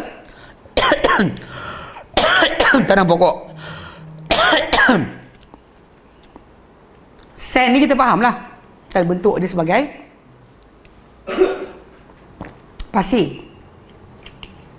Pasir bukan soil. Silt ni campuran macam tanah liat. Di pasir ada, tanah pun ada, di campuran. Okey. So dia kata kat sini, Ibn Abbas kata sa'id ni adalah apa? Dia kata tanaman. Tanaman. Tanah kita tanam macam tu, tanah elektrik, tanah merah tu boleh. Tanah jadi penting lah. Tapi janganlah tanah yang kita ambil baju kompos, itu bukan lah. Kan, yang tanah tu tak jadilah. Tanah-tanaman ni maksudnya tanah yang memang kita jumpa dekat hutan ke mana tempat, memang itu tanah yang ada. Jadi kita kata tanah itu dimaksudkan. Tayyib maksud dia suci. Tayyib maksud suci. Jika dia tak dapati tanah, maka dia boleh tayamum dengan apa terdaya. Dia seperti pasir ataupun batu. Pasir dia boleh tepuk atas pasir, buat tindakan macam ni, tepuk itu, kemudian sapu muka, kemudian itu je. Maksudnya dia boleh buat macam tu pada pasir ataupun batu. Tak ada, ni tepuk pada batu saja. Bila ikut tertib, ada tanah berdebu, pergi kat situ. Tak ada, macam tanah busut. Tak ada, pergi kepada pasir. Kalau tak ada, barulah pergi pada batu. Yang buat batu kilir jenuh juga, ada orang buat batu besar, tepuk-tepuk kan. Ni kena ni balik, kena define balik. Kerana firman Allah Ta'ala dalam Quran, fattaqullaha mastata'tum. Takwalah kamu kepada Allah Ta'ala sedaya upaya kamu. Dalam surah At-Taghabun ke-16. Berkata Al-Auza'i, pasir adalah daripada sa'id. Al-Auza'i kata pasir tu pun sa'id juga. Jadi maksud difahami macam tu. So memang kita kata tertib penggunaan tadi macam tu. Tanah tu tanah. Dan sekarang ni saya perhatikan ada orang jual tau debu tayamum. Dia bukan susah pun nak buat. Kalau kita nak ambil je pasir, tanah yang dekat mana, tepi-tepi jalan yang bersih kan, ambil, kemudian nak ni kan, biarkan dia kering. Kalau tak rasa nak goreng lah, goreng dekat kuali, jadi dia kering. Dan kemudian bila kita nak gunakan, bawa tisu ke, letak atas tisu, tabur kan, tepuk atas tu, barulah sapu muka. Jangan bawa sebesen dekat hospital tu. Contamination akan berlaku lah, masalah dia. So basically sebenarnya benda tersebut memang sebenarnya tanah ni dia penyekat kepada bakteria dan sebagainya untuk tersebar sebenarnya. Dalam tanah dia ada ion-ion yang kita panggil apa, benda tu akan bertindak. Sebab tu kalau tuan-tuan perhatikan contoh macam dia panggil hard water, air yang berat, air yang keras, Yang kata-kata kalau tuan letak sabun, dia tak berbuih. Sebab apa? Ekor sabun tu putus. Sabun ni dia punya molekul macam kena buat lawak. Macam apa? Lari kan bulat-bulat tu kan. Macam tu lah rupa dia. Dia ada ekor, ada kepala, ada ekor. Bila masuk dalam air yang keras dia akan putus. Ekor tu putus. So dia tak bertindak. Itu sebab tu kita letak dalam air tanah kan, air perigi telaga kan. Dia sabun tak berbuih. Itu benda yang kadang orang tak faham. Betul ada pembincangan, perbahasan lah berkenaan kenapa ketika kita mensertu jilatan anjing gunakan air tanah. Allahu a'lam. Tapi realiti dia kita patuh perintah Allah Taala aje. Kalau tak tahu kebaikan pun kita kena buat. Tapi realiti dia memang kita kata tanah ni tadi disuruh kita buat, kita buat. Kita buat. Yang kita gunakan tanah tadi pada muka kita dan pada tangan kita. Okey. Okey. Jadi okey, kejap. Okey, sifat nanti bab sifat nanti kita baca bang. Berkenaan dengan tajuk macam ni sifat tayamum. Okey, persoalan ketiga, pembatal tayamum. Ia adalah perkara-perkara yang merosakkan tayamum dan membatalkannya. Itu ada 3. Perkara-perkara yang merosakkan tayamum dan pembatal-batalnya ada 3. Pertama, dibatalkan tayamum. Okey, tayamum dari hadas yang kecil dengan pembatal-batal wuduk. Dan dari hadas besar dengan perkara yang mewajibkan mandi.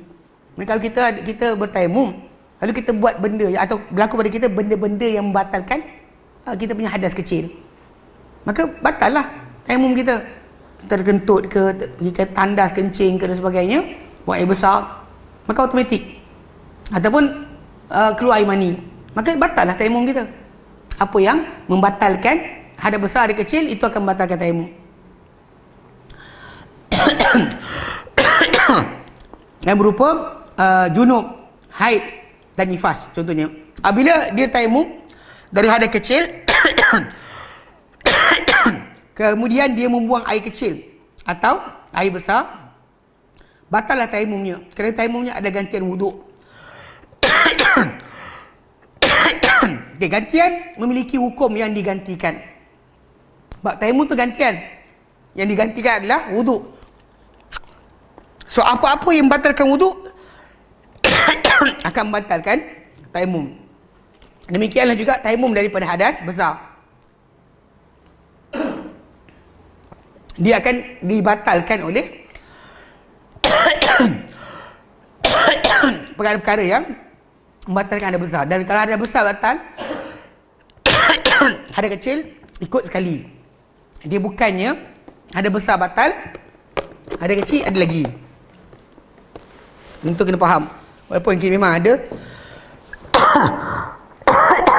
pendapat sebahagian para ulama, kerana orang yang dalam hadas besar boleh lagi untuk berwuduk. Persoalan ditanya oleh Abu Bakar Siddiq kepada Nabi SAW, boleh tak orang yang junub itu tidur atau makan? Nabi kata ya, bila dia berwuduk. So Nabi SAW memang sarankan orang dalam junub tak nak mandi lagi tapi wuduk. So seolah-olah macam wuduk tadi meringankan dia punya hadas. Tapi tapi kita kata ada orang faham macam itulah. Jadi ala kulli hal, bila batal hadas besar, maka hadas kecil pun terbatal sebenarnya. Tidak ada timbul dekat situ, masih lagi boleh buat apa-apa. Okay. Kedua, wujudnya air. Wujud air saja sekiranya dia bertayamum sebab ketiadaan air, bukan sebab sakit. Okay. Jadi dia kata jadi masa kerana sabda baginda SAW, apabila kamu dapati air maka kenakanlah pada kulit kamu. Mana 10 tahun tak ada air, tayamum saja. Tapi bila ada saja air, kenakan kulit kamu. Soalnya batal lah tayamum tadi. Atau contoh macam kali kita kata tapi ingat benda berkenaan kalau kita tengah solat tak berhenti. Yang kita macam hujan, batal solat lah. Tak ada. Kalau dia kata kita dah tengah solat, maka habiskan solat kita sah. Jadi kalau kita belum solat lagi, baru nak takbir, tiba-tiba hujan turun, dan stop. Tayamum kita dah tak sah, tak valid. Kena ambil wuduk. Kalau mandi, kena mandi. Itu realiti kena faham, keseluruhan. Kalau tengah ibadat tadi, dia tak dibatalkan. Tidak batal tayamum tadi dalam ketika tengah ibadat itu dibuat. Adapun kalau tak buat apa-apa, baru tayamum, tiba-tiba hujan turun, maka kita kena kira tayamum ni tak valid, kena ambil wuduk atau mandi berdasarkan kepada air ada. So wujudnya air tadi membatalkan hukum tayamum. Tapi bukan ketika ibadat. Ketika bukan ibadat, tengah solat tak berhenti di jalan sampai habis. Faham baik. Ketiga, hilangnya keuzuran yang dari kerana disahkan tayamum. Keuzuran yang dari sebab keuzuran tadi dibolehkan tayamum. Seperti penyakit dan sebagainya. Safar, kan dia tak musafir dah, tak hilanglah. Air dah ada, dia hilanglah. Ya, wujudnya air yang cukup untuk perjalanan dan juga untuk dia punya apa taharah. Maka tak timbul tajuk dah lah. Bila ada halangan tadi dan dia. Sebab tu kat zaman sekarang musafir tak jadi syarat dah, sebab kebiasaannya air dah mudah diperolehi. Berbeza dengan zaman dulu. Mereka kita kata air payah diperolehi, maka dengan sebab itu safar itu automatik menjadikan seorang tu boleh untuk bertayamum. Tapi zaman sekarang awak berhenti R&R. Kenapa bang ditayamum? Kita kan musafir. Quran kata kan, wa in kuntum marda aw ala safarin. Jaga-jaga. Sebab balik pada asal tajuk orang musafir tadi, yang kalau dia pakai air dia akan binasa. Kata para sahabat Nabi bab air dulu kita bincangkan, air laut. Kan sahabat Nabi tanya, dia kata ya Rasulullah inna narkabul bahra. Ya, wahai Rasulullah, kami berlayar di lautan. Ya, wa ma'ana qalimun ma', dan bersama kami ada sedikit air. Fa in tawadda'na bihi atishna. Kalau kami berwuduk dengan air ni kami akan dahaga. Ketika dia tanya soalan, boleh tak wuduk dengan air laut? Kan? Jadi soalan tu sebab diorang tahu kalau anda kata air ni habis, diorang akan mati kehausan. Air laut tak boleh hilangkan dahaga. Makin minum air laut makin dahaga. Sebab okey, sini yang saya beritahu. Bila masuk garam dalam badan kita, perut kita, usus kita akan rosak. Kalau garam tu kena pada kita punya usus, dia akan rosak. Maka badan kita tarik semua air dalam badan, letak dekat perut. Sebab tu orang suka makan garam buncit. Sebab disedut. Bila sedut macam tu, mana kita punya haus tu bukan kat sini tau, satu badan kita. Sebab air tu ditarik untuk cairkan garam tadi supaya tak beri kesan kepada dinding perut kita. Sebab tu orang yang minum air garam, makin banyak dia minum, makin dia dahaga. Sebab badan dia akan tarik semua air, letak dekat perut dia untuk jaga perut dia jangan sampai rosak. Kalau letak perut awak biar garam lama-lama sangat, jadi jeruk lah, jeruk perut. Perut tu jadi jeruk, tak boleh dia pakai dah. Faham okay, jadi dekat situ, sebab tu kita kata bila tajuk musafir tadi sebenarnya bila tak boleh pakai air. Pasal kalau kita tak makan, kita wuduk, kita akan mati kehausan. Itu keadaan safar yang dimaksudkan. Musafir sahaja bukan syarat. Dan awak terbang kat flight pun tak syarat lagi. Air ada. Air masih ada. Cuma kena belajar sikit, banyak yang pakai wuduk banyak sangat air. Kan kena elektrik dalam tu, dia masuk tandas, ingat dia macam melayau macam kat rumah. Belajar wuduk air sikit, macam kita terangkan tu kan. Bukan sebab ini bukan masalah kesahihan Sebenarnya macam kita sebutkan, ia adalah sebenarnya sunnah. Wuduk dengan air yang sedikit tu adalah sunnah. Sebab Islam tak galakkan kita membazir. Bahkan sebut Nabi SAW, macam ni kan banyak ni, kita boleh wuduk air banyak ni. 4 kali ni boleh mandi wajib. Kita cakap, alamak, macam mana ni? Ini masalah dia. Sebab realiti dia, empat mud, satu sok tu cukup dah. Dan hadis Sahih Muslim, seorang lelaki tu kata, dia kata, aku nak mandi macam mana? Rambut aku lebat. Lepas tu sahabat Nabi kata apa? Wahai anakku, dia kata, dahulunya air tu cukup untuk orang yang lagi elok, lagi banyak rambut banding kau. Itu Nabi Muhammad SAW. Kalau cukup untuk Nabi, macam tak cukup untuk kau? Saya sebenarnya tajuk dia meratakan air tu. Itu yang kita kata air sikit, ratakan, ambil sikit, ratakan. Memang boleh lah. Kalau ambil style gitu, bro, habis dah lah. Faham? Cara tadi. So, naik kapal terbang, kena peringatkan balik. Dia menjenuh satu kapal terbang basah. Kena elektrikal kan, jatuh kapal terbang. Hey. Okay, so jadi bila sakit, sakit tu hilang, maka hilanglah sebab untuk bertayamum. Maka batallah tayamum daripada situ. Dia boleh saja, tak ada masalah untuk kena air, sakit dia hilang, maka tayamum dia tadi terus akan tidak lagi valid. Kena ditukar kepada air. Baik. Persoalan keempat. Sifat tayamum. Okey, caranya bahawa jika dia berniat, bahawa dia berniat, kemudian dia menyebut nama Allah. Kemudian dia menepuk dengan dua tangannya sekali tepukan. Kemudian dia meniup pada kedua-duanya atau menggoncangkan kedua-duanya. Ini pasal ini perbuatan Nabi. Dalam hadis Nabi buat macam tu. Dia atau ada tiup, dia tepuk,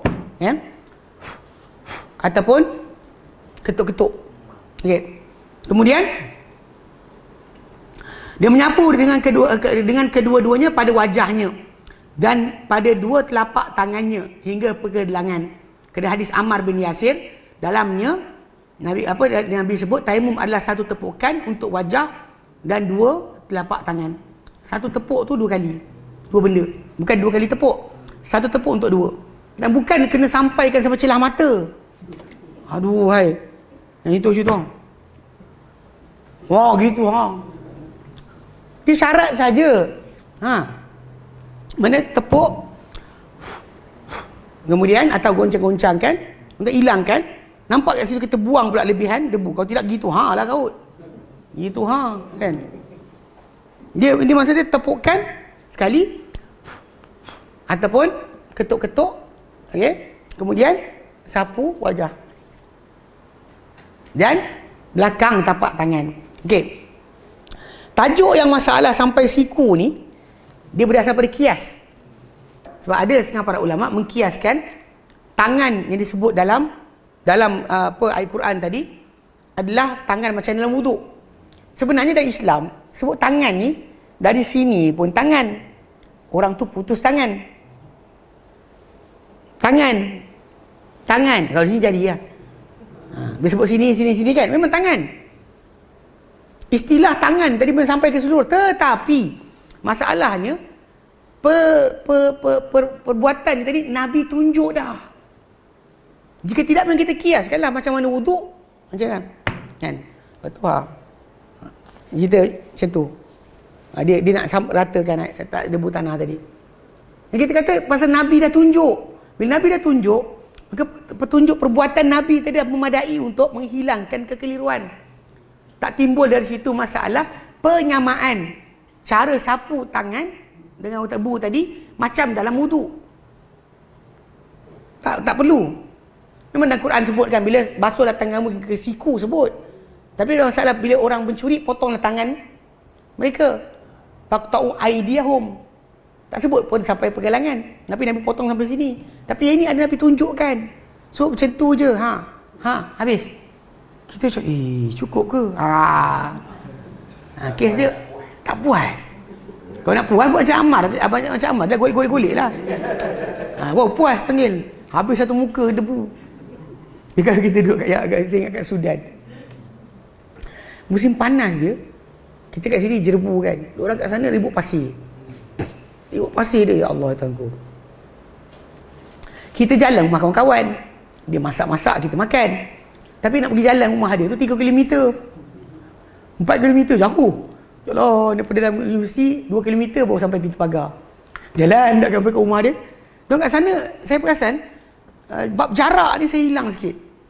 Orang kata jauh kan. Saya kata dekat je. Sebab kita kena kat sana jauh lagi. Jauh lagi. Sebab kita tengok keadaan jalan tadi. Macam tahun 2017 saya tunaikan haji. Saya naik kaki je daripada Mekah pergi Mina. 6.5 daripada sini pergi sini. Tak jauh pun sebenarnya. Dari pasal kita dah biasa jalan. Waktu duduk kat Sudan tu jalan je. Daripada dalam universiti keluar ke pagar 2 km. Oh sampai. Allah sampai. Lagi rumah kawan lagi. Pergi jalan. Tapi ketika itulah ribut pasir datang sampai rumah kawan. Berdebu habis kepala. Penuh debu mata ni masuk tanah lah. Kita nak mandi pula. Air panas. Air tangki atas besi. Awak tunggu bawah. Bagus. Matahari, air panas tu kena macam melepuh. Sampai ada pakcik tu kata, rosak mata kita ni kalau mandi macam ni. Agak biji mata masak. Ada orang tu datang cakap macam tu. Realiti dia saya perhatikan je lah. Macam kita punya keadaan cara hidup lain kan. Kat sana bersepah lah. Kat sini tajuk. Bila debu tanah tadi, kita sebut tentang Nabi tepuk di dinding. Kalau dinding yang cat ICI Dulux, tak boleh.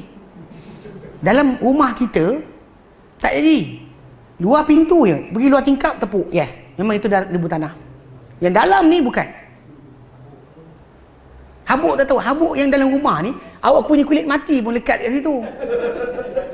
Tak tahu majoriti bulu-bulu, saya check balik. Bila time vacuum kasi apa? Banyak bulu. Awaklah punca bulu tersebut. Debu yang ada tu bukan debu tanah, kan ada kulit kita. Sebab tu kalau kita kata orang kata tepuk tanah, tepuk dinding, saya kata setuju kalau luar dinding. Bukan hadis Nabi kata, tapi Nabi tepuk dinding. Dinding Nabi memang tanah. Dinding tu memang tanah. Memanglah tepuk aci. Awak lagi tepuk sini ICI Dulux, Jotun. Kena pula jenis yang ada cat yang tanggal lekat putih, ambil kau. Bukan macam tu cara dia. Benda ni dibahaskan oleh para ulama berkaitan tajuk ni. Memang saya ingat lagi. Dia kata tajuk ni, dia kata masalah tepuk tadi, betul lah hadis Nabi kata tepuk dinding, tapi dinding dia apa? Awak jangan samakan keadaan awak sekarang ni. Kena pergi jumpa dekat ni, dekat bangunan macam KLCC, dinding kaca. Awak tepuk apa? Tepek. Aci tak? Dah hadis Nabi dinding. Dinding juga ni. Luar je. Luar, kita tepuk memang ada debu tanah. Ini mudah lah sebenarnya. Jangan pula letak kasut. Kasut mana saya dengar cerita. Ambil kasut, pek kasut letak muka. Astaghfirullahalazim, la haula wa quwwata illa billah. Ini bukan sunnah. Sunnah dia ada. Macam tadilah kita kata ambil debu tanah, betul lah. Ada orang kiaskan bedak. Bedak. Kan bedak pun dia kata daripada bahan-bahan tanah juga, ambil kau. Kapur pun tanah ambil sama. Yang jual kapur tak boleh. Sebab tu yang macam Ibn Abbas sebut, dia kata tanaman. Yang paling mudah macam mana anak saudara saya, isteri dia accident. Dia dengan isteri accident, berlanggar, orang yang langgar tu mati. Dia potong double line, masuk line dia orang. Ingat hidup lagi. Hidup ada tajuk lain lah, tapi masalahnya mati. Yang isteri dia patah sini, ada 3-4 tempat patah. So susah lah. So dia tanya saya macam nak buat. Saya kata tadi lah, ambil debu tanah tadi. Kalau rasa tak ada debu kan, ambil tanah tadi, ambil goreng. Atau nanti letak atas kain ataupun tisu, tepuk, sapu muka, sapu tangan, habis. Boleh solat dah. Sebab nak mandi dan sebagainya kan. Dia kata tak payah. Haid dah berhenti. Tapi masalahnya kena nak tayamum macam mana. Nak mandi pun nak angkat masuk kan, ada besi dan sebagainya. Problem. So saya kata tayamum je. Suami dia buat lah benda tadi. Boleh je goreng tanah dia panggil. Dia memang kira kalau rasa nak halus, ayak lah. Tak adalah batu-batu. Kalau tak, dia bersepah pula batu kat muka. Realiti dia pun ni mudah je. Cuma kalau bini dia boleh keluar, bangun, tepuk kat belakang luar dinding tu, aci je. Problem sekarang ni dia tak boleh bangun pun. Jadi memang itu tajuk dia. Okay. Kemudian dia kata dan hadis Ammar kan, bahawa Nabi SAW bersabda kepada beliau, inama yakfika an taf'ala hakadha, engkau madai untuk engkau buat macam ni. Nabi kata buat macam ni. Nabi tunjukkan. Sebenarnya Nabi tunjuk, sebab kita kata kat sini menangnya kata-kata Ammar, walaupun Omar tak setuju. Omar kata ittaqillah. Omar kata kat dia. Ammar kata kalau kau tak nak bagi aku cakap, aku tak cakap. Omar tarik balik. Omar kata tak. Nuwalli kama tawallaik. Kami berikan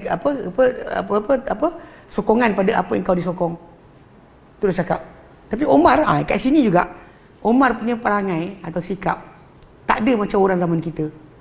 Yang bila lain mazhab dia tak nak solat jadi imam. Omar tak tanya pun pada siapa yang datang. Engkau punya fahaman apa? Kau jadi imam. Engkau boleh. Engkau tak boleh. Tak ada pun. Orang kita zaman sekarang tak boleh disapu stokin. Ikut mazhab kita tak boleh. Kita sapu stokin. Mazhab kita tak boleh. Mazhab lain boleh. Macam kes pula akad nikah. Qabil tu. Acik tak? Saya terima. Tak, ni realiti masalah dia. Sebab awak menjadikan mazhab tadi sebagai ukuran. Awak lupa sebenarnya mazhab bukan wajib. Mazhab tu untuk memahamkan kita apa maksud hadis. Datang hadis, apa maksud hadis ini? Di situ mazhab datang. Kalau ada penjelasan sahabat A, sahabat B, kalau ada percanggahan, tak ada percanggahan, kesepakatan, itu mazhab. Tapi para sahabat Nabi tak buat imam banyak pun. Betul macam saya pernah cerita tu kan, saya kata bila apa, ada jabatan agama Islam satu negeri tanya saya, kenapa saya terlibat dengan satu syarahan bertajuk dakwah Syekh Muhammad Abdul Wahab. Saya, Ustaz Fasal, Ustaz Asri, Ustaz Yunus, habis 4 orang seminggu kan buat. Datang dekat saya, dia pegang tau borang, tunjuk Ustaz Adli saya kata ya. Lepas tu dia kata kenapa? Saya kata tajuk saya dekat situ kan, ceramah saya dah tengok kan. Saya tak tengok pun lagi, saja nak tanya. Okay, tak apalah saya kata. Saya pun cakap, saya kata macam ni, tajuk saya best, dakwah Syekh Muhammad bin Abdul Wahab, ejen penyatuan. So saya kata ini, saya kata dulu kita dekat Mekah tu kita solat 4 imam pecah-pecah, makam Syafi'i, makam Hanafi, makam Hambali, makam Maliki, makam Hambali. Semua imam akan asing solat kecuali maghrib. Maghrib pendek sangat, solat satu imam, lain imam asing. Subuh orang ni solat dulu, orang ni solat kemudian, ini last kali. Saya kata ini berlaku dan hanya berhenti tahun 1958 baru berhenti. Kita merdeka 57, setahun lepas kita merdeka baru benda ni berhenti. Siapa berhentikan? Malik Abdul Aziz, raja kedua kerajaan Saud, yang menghentikan perkara ni. Dia arahkan berhenti, tak ada dah solat lain-lain imam, satu imam je. Walaupun digili-gilikan imam tadi daripada Mazhab Syafi'i hari ni, besok mazhab lain, tapi seorang imam je. Saya kata kalau sekiranya kita tuduh kerajaan Saud ikut fahaman Muhammad Abdul Wahab, dan yang nak buat ni faham Abdul Wahab lah, faham Wahabi lah, saya kata ini penyatuan ke perpecahan saja? Dijadikan satu imam je, perpaduan ke perpecahan? Diam. Diam, dia tak cakap apa. Yang seorang yang tanya soalan tu, dia kata betul tu, saya waktu duduk kat sana dulu, pergi tahun 80-an, ada lagi bangunan tu. Dia cakap berhenti hanya dengan sebab itu. Tapi benda yang buat ni bukan baru. Maksud dia satukan balik, inilah sahabat punya zaman. Mereka tak pecahkan imam, walaupun tak setuju, mereka tak pecah imam. Mana kita terangkan itu kan, apa nama, Ibnu Mas'ud, Abdullah bin Mas'ud radhiyallahu anhu, bila ditanya berkenaan perbuatan Uthman bin Affan radhiyallahu anhu, yang Uthman bin Affan ni kan tak tengok jam, okey, Uthman bin Affan radhiyallahu anhu, dia jadikan solat di Arafah 4 yang sekarang Malaysia buat 4 Zuhur 4 Asar. Tahun Osman buat benda tu, dan kita kebetulan mazhab Malaysia ni, kita ambil pendapat yang terakhir tu, perbuatan terakhir yang dibuat oleh sahabat, itu Osman buat 4. Walaupun sebenarnya bila ditanya oleh Ibn Mas'ud radhiyallahu anhu, ditanya kepada Ibn Mas'ud, dulu Nabi buat berapa? Dia kata 2 Zuhur 2 Asar. Abu Bakar 2 Zuhur 2 Asar. Umar 2 Zuhur 2 Asar. Uthman, inna lillahi wa inna ilaihi raji'un. Istirja'. Lepas tu orang yang tanya tu kata, kau solat berapa? 4. Dia tak setuju, tapi dia solat 4. Kawan tu kata, kenapa tak buat jemaah baru? Dia tak boleh, Nabi larang, Nabi tak benarkan. Nabi kata imam dijadikan untuk diikuti. Nampak tak macam ada cara mereka? Kita tak setuju pun. Ini kadang geng belajar sunnah pun macam ni jugalah. Tak setuju dengan kunut subuh, jangan tak pergi solat pula jemaah. Ni salah dia. Sebab kita kadang-kadang kita ni tak bezakan mana khilaf, mana bid'ah. Main bid'ah kita tinggalkan. Dia cakap sekian, minta maaf saya tak buat benda ni. Tanya pagar rumah lah, sekian lah, itulah, saya tak buat. Tapi kalau dia kata yang khilaf, kita open. So bila saya kadang-kadang bila jumpa bila imam bila ada kematian, kawan kita mati ke, keluarga kita meninggal ke sebagainya, kalau kita tak nak take over benda berkenaan, kadang bukan apa, pasal orang kan tak bagi tahu siap-siap.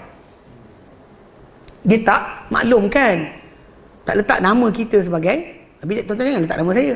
Nak musafir jauh ni. Kan daripada KL lah, tak tunggu banyak, tunggu Ustaz Ali datang. Bismillah. Bila letak nama, pihak masjid ke surau akan hormat tajuk tersebut. So kita ada kuasa untuk hentikan benda bukan-bukan ni. Yang saya ingat dulu apa nama penyanyi Salim, ketika mana dia meninggal tu, anak tiri ni minta saya datang, bahkan dia sebut bapak saya minta, dia kata bapak saya minta ustaz nak uruskan. Padahal datang kelas saya sekali-sekala je, dia datang kelas dekat Yayasan Taklim tu sekali-sekala datang, dan sakit-sakit badan datang. Saya kata sihat hilang sejak itu. Dia cakap bagi salam kat bapak kau, saya kata dia sakit datang ustaz sakit badan lah apa benda. Saya kata okey je kan. Tapi dia cakap yang tu. Tapi realiti dia pergi. Waktu pergi tu memang kuasa mutlak kat saya. Diorang datang saya halau. Media masa saya tak boleh masuk seorang pun dalam bilik jenazah. Jangan masuk. Dia kata tak bagi. Kemudian waktu time kat masjid sampai kat surau rumah. Sampai kat situ, diorang datanglah ada kawan-kawan datang nak buka nak baca Quran. Saya halau. Dia tak bagi. Dia kata minta maaf, saya ditugas, saya diberikan amanah untuk uruskan. Sampai waktu time lepas solat jenazah, saya letakkan anak tiri dia solat kan. Kemudian kita keluar tu, dia orang angkat jenazah tu, Al-Fatihah. Saya kata jalan. Saya kata jalan. Saya tarik keran dia pengusung tu, jalan. Dia tak cakap apa lah. Sampai di kubur, pihak surau dia ada education ni kan. Saya kata macam ni, saya kata talqin buat, tahlil dengan. Talqin khilaf. So kita open. Jadi kadang-kadang bila kita buat macam ni, orang faham. Oh benda sekian. Jadi nak define balik. Kadang orang kita tak faham mana khilaf, mana bid'ah. Sampaikan benda ni menyusahkan. Bila kita buat penjelasan pun jadi tak tahu mana satu. So kita ada kuasa lah. Jadi kalau tak ada kuasa, kita tiba nak sekat apa-apa. Cakap banyak nanti kan orang kata, siapa awak? Jadi ni kita datang dengan kuat dengan authority, dia diam lah. Saya minta maaf, saya diberikan ini almarhum rahimahullah ni, dan minta saya buat, minta saya uruskan. Jadi dia stop lah. Tak ada dah lebih daripada tajuk tersebut. Kita memang kita kawal betul habis. Kau bawa balik mak kau balik. Saya tunggu bawa balik cepat. Wartawan pun datang kat gambar. Aku masalah tu. Tapi realiti dia benda tersebut, kalau kita ni yang belajar sunnah ni, kalau kita nak pastikan berkenaan, kita maklumkan pada keluarga kita siap-siap.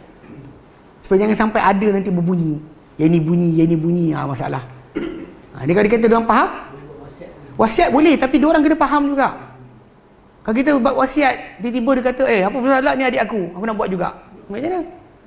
Tapi kita faham kepada dia, tak buat ini, tak ikut benda berkenaan, barulah boleh. Kalau tidak, masalah. Okay. So dia kata lalu baginda SAW menepuk dengan tapak tangan baginda satu pukan ke tanah, kemudian baginda menggoncangkannya, dan baginda menyapu dengan kedua belakang tapak tangan baginda, kanan dengan kiri dengan kanan, kanan ke atas kiri ke atas kanan, macam tu. Okey. Kemudian baginda menyapu dengan kedua-duanya pada wajah baginda sallallahu alaihi wasallam. Ini ada perbuatan yang Nabi tunjukkan macam tu. Ada para ulama kata tertib dia macam Quran sebutlah. Mungkin perawi menceritakan dia terbalik, tapi masalah Quran dah terangkan bahawa muka dahulu baru tangan. Muka baru tangan. Okay, tadi macam abang kita tanya soalan berkenaan masalah kawasan tayamum. Kalau dia kata pada asas, kalau tangan kita yang kena luka tadi 2 jari, 3 jari. So kita boleh saja masih berwuduk, kita ambil air, renjiskan, sapu di atas itu, tapi air yang lain ratakan. Yang kawasan tu saja kita macam tu. Atau luka kat sini ke kat mana kan? Kawasan luka tu macam tu, kawasan lain air. Okey. So tak jadi lagi. Okey. Tapi bila kita bersimen macam cakap kan, maka benda tersebut hanya lalukan di atas sarung tersebut. Atas sarung berkenaan. Dan tayamum ni kita kata kita pergi kepada last kali. Macam kadang-kadang ada balutan kat tangan kan. Maka air tu macam tu juga, atas balutan. Dia bagi menyapu di atas balutan. Bukan lagi pergi tayamum. Tayamum ni bila tak boleh pakai langsung.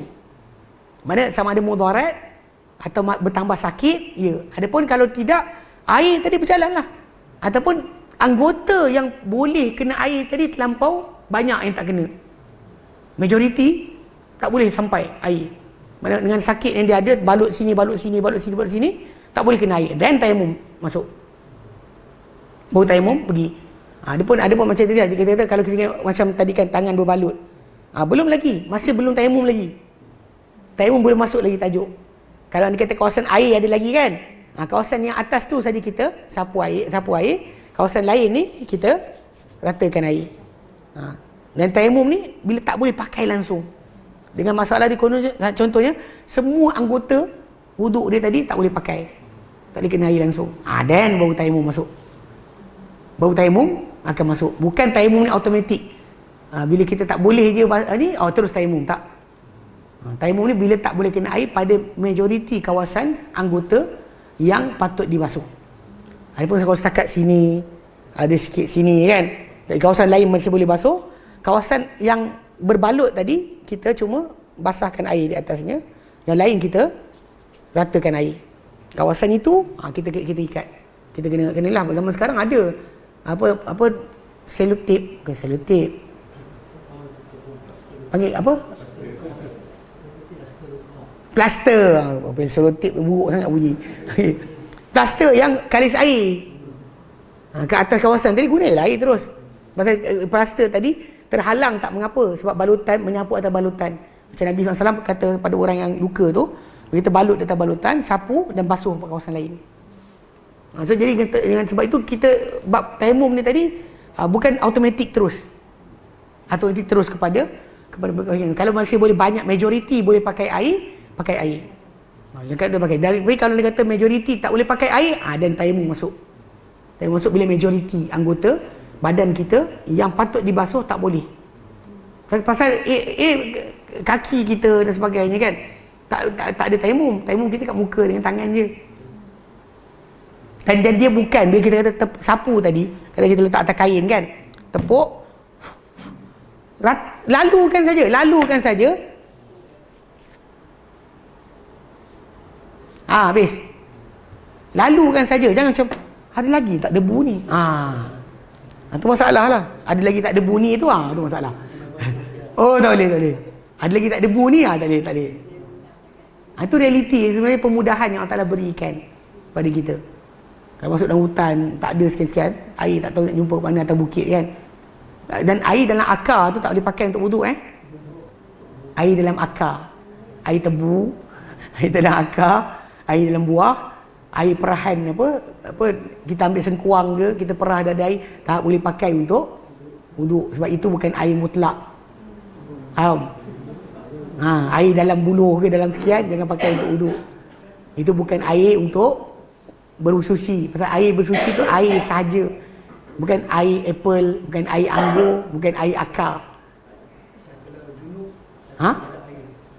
Turun air tak apa. Jangan dari pokok kali. Okey. Dan tayamum lah. Ini yang kes Ammar golek tadi. Dia golek bang. Golek. Jumpa Nabi. Nabi kata, "Memadai untuk kau buat dengan tangan kau begini." Gitu. Tepuk-tepuk, sapu muka, habis. Tak payah check, Mat, hujung tu tak ada debu, Mat. Terjenuh lah. Pasal dia syarat. Hanya syarat sahaja. Bahkan bukannya kena detail kawasan mata ke, tak ada. Sapu muka, sapu tangan, habis. Tempoh tayamum sekali tak batal ataupun satu ibadah? Okey, tempoh tayamum, para ulama khilaf tentang tempoh tayamum. Ada para ulama menyatakan tempoh tayamum tadi setiap kali waktu solat kena ambil tayamum baru. Ini mazhab Syafi'i macam ni. Ini tiap kali habis dia solat Zuhur, asar sekarang buat baru. Mazhab Ahmad dan lain, selagi tak batal, selagi tu boleh solat. Dia berkhilaf dekat situ. Sebab balik pada asal, ayat Quran kata kamu tak dapati air. Mana erti kata lain, tiap kali masuk waktu, cek dulu air ada tak. Kalau ada air, sekian. Tak ada air, tayamum. Dia bagi macam tu. Jadi pada realiti dia ada khilaf dekat situ lah. Mazhab Syafi'i satu tayamum, satu fardu. Banyak sunat. Sunat boleh banyak. Fardu hanya satu. Tapi kalau dia kata mazhab Ahmad dan lain, selagi tak batal, selagi tu awak ada dalam keadaan suci, boleh untuk solat Zuhur, Asar dan seterusnya. Selagi tak batal. Jelas? Okey, ini ulang kaji. Boleh faham. Contoh kita junub kan. Untuk kita niat mandi wajib ni kita solat sungai. Okey. Boleh. Actually pada asal Lepas mandi tu kita solat. okey. Awak kita tanya soalan, kita mandi sungai tu tak best sangat, swimming pool. Okey. Kita junub, kita ada swimming pool besar, kita niat untuk angkat hadas, kita terjun. Sah. Terus solat. Cuma ada perbahasan kita sebut itu, bukan masalah tangan awak di mana. Kalau tangan kita pegang kemaluan kita sebagai, kalau berlapik dan sebagainya kat luar tak apalah. Jangan kata kita buka celuk tangan dalam kita dan pegang, dan ada kita bertajuk.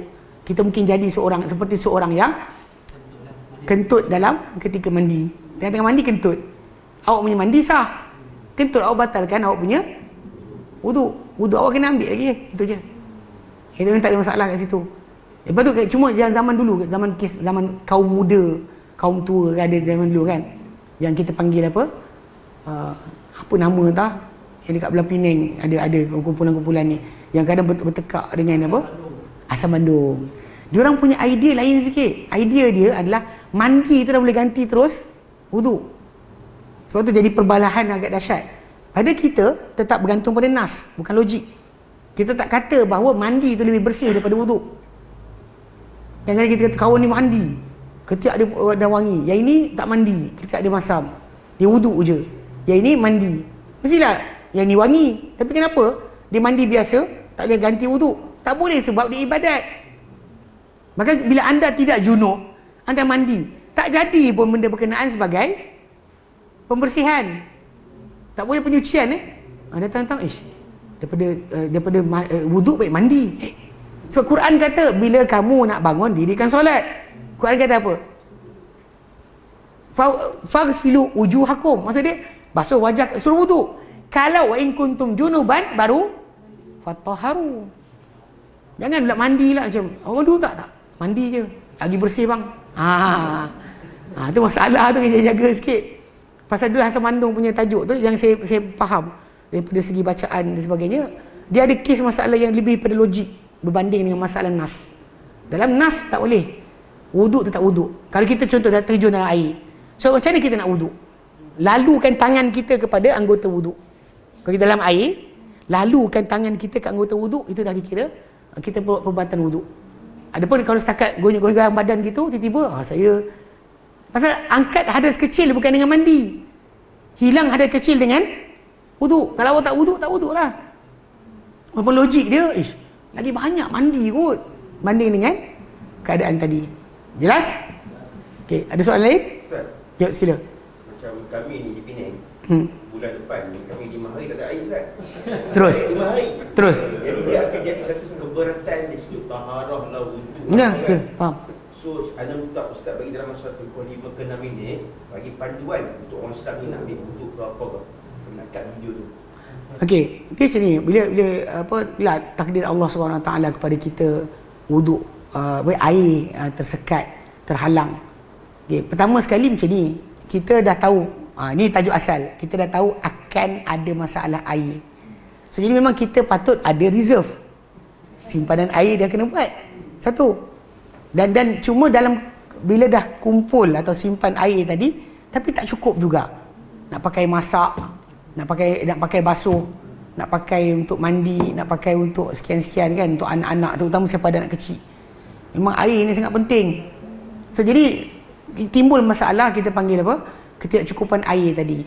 So kita buat persiapan, ingat persiapan kena buat.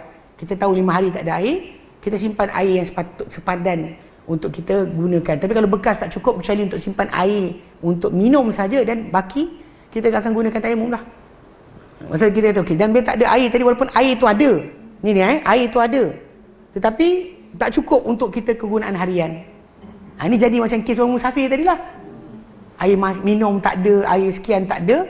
So jadi automatik dekat situ, air yang ada ni tak boleh pakai untuk wuduk. tak boleh pakai, maksud dia kita kena utamakan dia untuk benda lain. Macam yang musafir tadi lah. Dia akan mengganggu kehidupan dan sebagainya. So, alternatif pada itu boleh untuk seorang tu menggunakan tayamum. Selama 5 hari tu tak boleh? Selama 5 hari tadi. Dengan syarat tadilah, dah buat persiapan. Lepas tu tak ada lori datang. Kalau lori datang, hilanglah hak tayamum tadi. Kalau lori datang, Mat, tayamum ke? Tu lori datang. Buat tak nampak. Tak boleh lah. Maksud dia bila dia syarat tayamum tadi kan, hilang saja kepayahan, memang ada mencukupi dan kena wuduk lah. Kena mandi, kena wuduk. Cuma kena belajar lah cara ambil air 1.5 liter tu untuk mandi wajib. Boleh start belajar. Dari sekarang, macam ada tuang sikit, ratakan, tuang sikit, ratakan. Memang kaedah Nabi sebenarnya pada asal, kepala tu yang disungguh-sungguhkan untuk sampai air. Lepas tu pada badan Nabi ratakan je. Ambil air tu ratakan sampai habis. Yang itu kena berlatih lah. Ustaz, kalau dia pasangan tu bimbang air tu habis, boleh dia tayamum terus? Bimbang air tu habis, kalau dia kata bimbang air tu habis dan tak mencukupi untuk keperluan kegunaan makan, masak sebagainya, ya, dia boleh tayamum terus. Pasal air tadi macam saya kata lah, air yang kita ada tadi kalau tak mencukupi memang automatik pada tayamum. Kalau tayamum ni kemudahan. Tayamum tu Ustaz, basuhan kepala kena juga kan? Macam mana? Basuh kepala tu kena basuh juga kan? Kalau andai kata orang tersebut dia gunakan tisu sah dah. Dia satu benda macam bab kita harah kita cerita dulu. Kalau kita pakai tisu ni pada tempat keluar najis, syarat dia 3 kali sapu. Dah sah. Jangan cium, jangan raba balik, jangan. Kan? Tapi rasa macam tak sedap. Itu awak punya masalah. Tapi masalah asal dia adalah memang ia dah sah. Telah pun sah ibadat kita.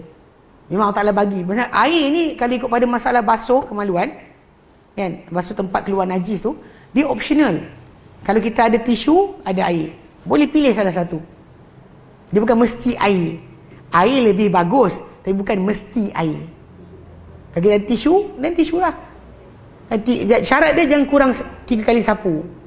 1, 2, 3. Ada yang settle, jalan. Jangan pula pegang. Ada lagi tak? Habis lah. Jadi kita macam kita faham, itu dimaafkan. Memang logiknya, kalau gunakan air dan guna tisu, mestilah air lebih bersih. Tapi pada tempat kemaluan tadi, ataupun tempat keluar air kencing dan sebagainya, memang dibenarkan oleh Nabi sendiri. Nabi kata sah-sah lah. Kita mungkin kurang selesa. Lepas tu kadang-kadang ayat kata, kencing tak basuh. Kalau dia lap, okey. Kalau dia gunakan tisu, okey. So maksudnya memang ada alternatif lah. Cuma masalah kalau benda najis tak berjalan, masalah juga. Awak kena ada air untuk jalankan dia. Untuk bertakung kat situ satu rumah baru, masalah juga. Kan? Itu realiti lah. Jadi masalah macam air tak ada tadi, memang selagi mana simpanan kita buat dan sebagainya ada, tapi air ni cukup untuk masak, untuk kehidupan kita yang lain, bahagian lain. Dan untuk wuduk kita boleh tayamum terus. Tak perlu masalah lain. Tapi ingat tajuk tadi lah, jangan ada air untuk mandi pula. Kalau air untuk mandi, ada air untuk wuduk. Faham air untuk masak, untuk membasuh sebagainya, yang pembersihan tadi. Itu yang kita kepentingan lah, pasal anak, terutama orang yang ada anak kecil. Yang bapak tak mandi tak apa, anak tak boleh tak mandi. Demam nanti budak tu. Okey? Baik. Soalan lain? Ustaz, tolong isi cara tayamum tu. Okey, tayamum tadi macam ni. Kita pergi dekat, kalau kita boleh pergi kat tanah macam berbusut sikit, pergi situ. Kalau tak boleh, kita buat tadilah, ambil tanah tadi, bila kita keringkan, itu debu tadi kita ayak sikit bagi halus kalau boleh, tak boleh pun tak apa. Dan letak atas kain ke atau tisu, kan, bentangkan, kemudian tepuk. Kemudian tiup. Atau lepas tepuk tu kita hentak-hentak, buang lebihan, kemudian kita sapu muka. Kemudian kita sapu belakang tangan. Habis. Boleh solat dah. Tak perlukan kepada ni lah, gonyoh, tak ada. Dia sapu muka, sapu tangan. Tak bincang pula rambut. Rambut kena ikut tak? Panggil dia geng-geng rambut tak. Sideburn ni panjang sangat ni macam mana ni? Kena follow ke tidak? Gitu sibuk cari. Tak ada. Tapi macam kita kata, yang pada asas tadi, pasal ini adalah pemudahan untuk kita selama air tidak ada. Semua taklah mudahkan urusan untuk penduduk Pulau Pinang. Kalau dia kata berlaku, dimudahkan urusan, disegerakan akan penyelesaian, dan semua taklah berikan pahala di atas musibah ini. Okey? Ada soalan lain tak ada? Ya, sila. Boleh tak Ustaz betulkan saya, boleh tak macam buat perumpamaan, saya kata air sikit kan untuk mandi wajib. Kalau macam mandi jenazah, kita akan ambil kain, kita akan bersihkan kemaluan dulu Betul. sampai putih lah. Terus? Lepas tu kita akan ratakan air. Boleh tak kita buat nak bagi faham? Okey. Air yang sedikit lah. Pada kemaluan sebenarnya, pada sudut asal bagi jenazah tadi, pasal dia tak boleh bersihkan diri sendiri. Sedang memang kita gunakan air. Berbeza dengan masalah kalau sekiranya kita pada sudut kering ni kan, yang mana Nabi tunjukkan dengan benda kesat, batu dan sebagainya, dia tak sama dengan masalah jenazah. Bila air tak ada, jenazah tadi automatik kita gunakan tayamum. Tidak timbul masalah gunakan air atau tisu pembersihan macam tu. Tadi kita cek sampai putih, tak perlu. Kalau kata kalau contoh macam orang tu kan, dia gunakan ni kan, kena dia 3 kali je. Yang penting 3 kali. Maksudnya sapu kali pertama, sapu kali kedua, sapu kali ketiga. Cukup dah. Jangan over, contoh macam kes mencari-cari. Kalau cari boleh jumpa pun ke? Memang jumpa. Hatta kalau kita duduk macam sekarang ni kan, kalau cium punggung masing-masing, memang ada bau pelik. Betul tak? Mengaku je, mengaku. Okay. Memang ada bau pelik. So benda tersebut dimaafkan. Sebab tempat keluar najis tadi memang sangat sukar untuk kita gunakan benda kesat dan bersih macam mana gunakan air. Dia tak sama. So macam pada sudut asal tadi kan, macam kes orang yang gunakan tisu, tisu untuk kemaluan dia, hadapan atau belakang. Tak ada masalah kat situ. Yang penting digunakan. Tapi kalau dia kata banyak melekat-lekit, memang kita guna macam akak kita katalah, kena pastikan sampai tisu tu putih lah. Sapuan sampai tisu tu putih. Tapi realiti dia sebenarnya, jangan over sangat sampai berderia. Kan melecet nanti kawasan tu kena bisul. Tak pasal-pasal. Tak? Jadi realiti dia benda tu pada apa yang nyata sahaja. Nanti ada pula korek. Sebenarnya saya dengar cerita punya ada orang buang air besar, siap korek-korek lagi untuk bersihkan dalaman. Kenapa? Tak tahulah. Ini realiti saya dengar. Dia ayat-ayat datang dia kata, macam jenazah pun luar je. Jangan korek. Kita lalu kat luar, kita tekan je. Kalau ada. Kalau tak ada, jangan macam ada ke lagi? Jangan. Saya kata kadang ada orang pula kata, basuh berak pun tak betul lagi nak cakap. Rupanya dia punya idea basuh berak tu kena macam tu sekali. Saya terkejut dengar. Saya kata, tak ada lah. Kenapa pergi sibuk cari? Itu adalah persiapan bimbang takut terkeluar. Itu tak ada masalah. Itu boleh. Sumbat bukan dalam sangat pun, dekat kawasan terbuka ponggong lah. Jangan jolok ke dalam tu, jenuh juga. Jangan jolok sangat-sangat. Kita kata apa benda yang menyakiti manusia ketika hidup, menyakiti jenazah ketika mati. Kan? Patah tulang, macam dosa dia macam patah tulang orang hidup. Tak boleh buat benda lebih daripada kadar dia. Sudut asal dia macam tu. Okay. Alhamdulillah. So kita berhenti sini insya-Allah. Nanti kita sambung lagi. Tak boleh masuk kitab lagi. Lupa. Haid nifas insya-Allah last sekali. Okey. Jadi kita berhenti sini. Nanti sambung lagi pada bulan yang akan datang. Wallahu a'lam. Wa sallallahu ala Muhammadin wa sallam alhamdulillahirabbil alamin. Subhanakallahumma bihamdika asyhadu an la ilaha illa anta astaghfiruka wa atubu ilaik. Assalamualaikum warahmatullahi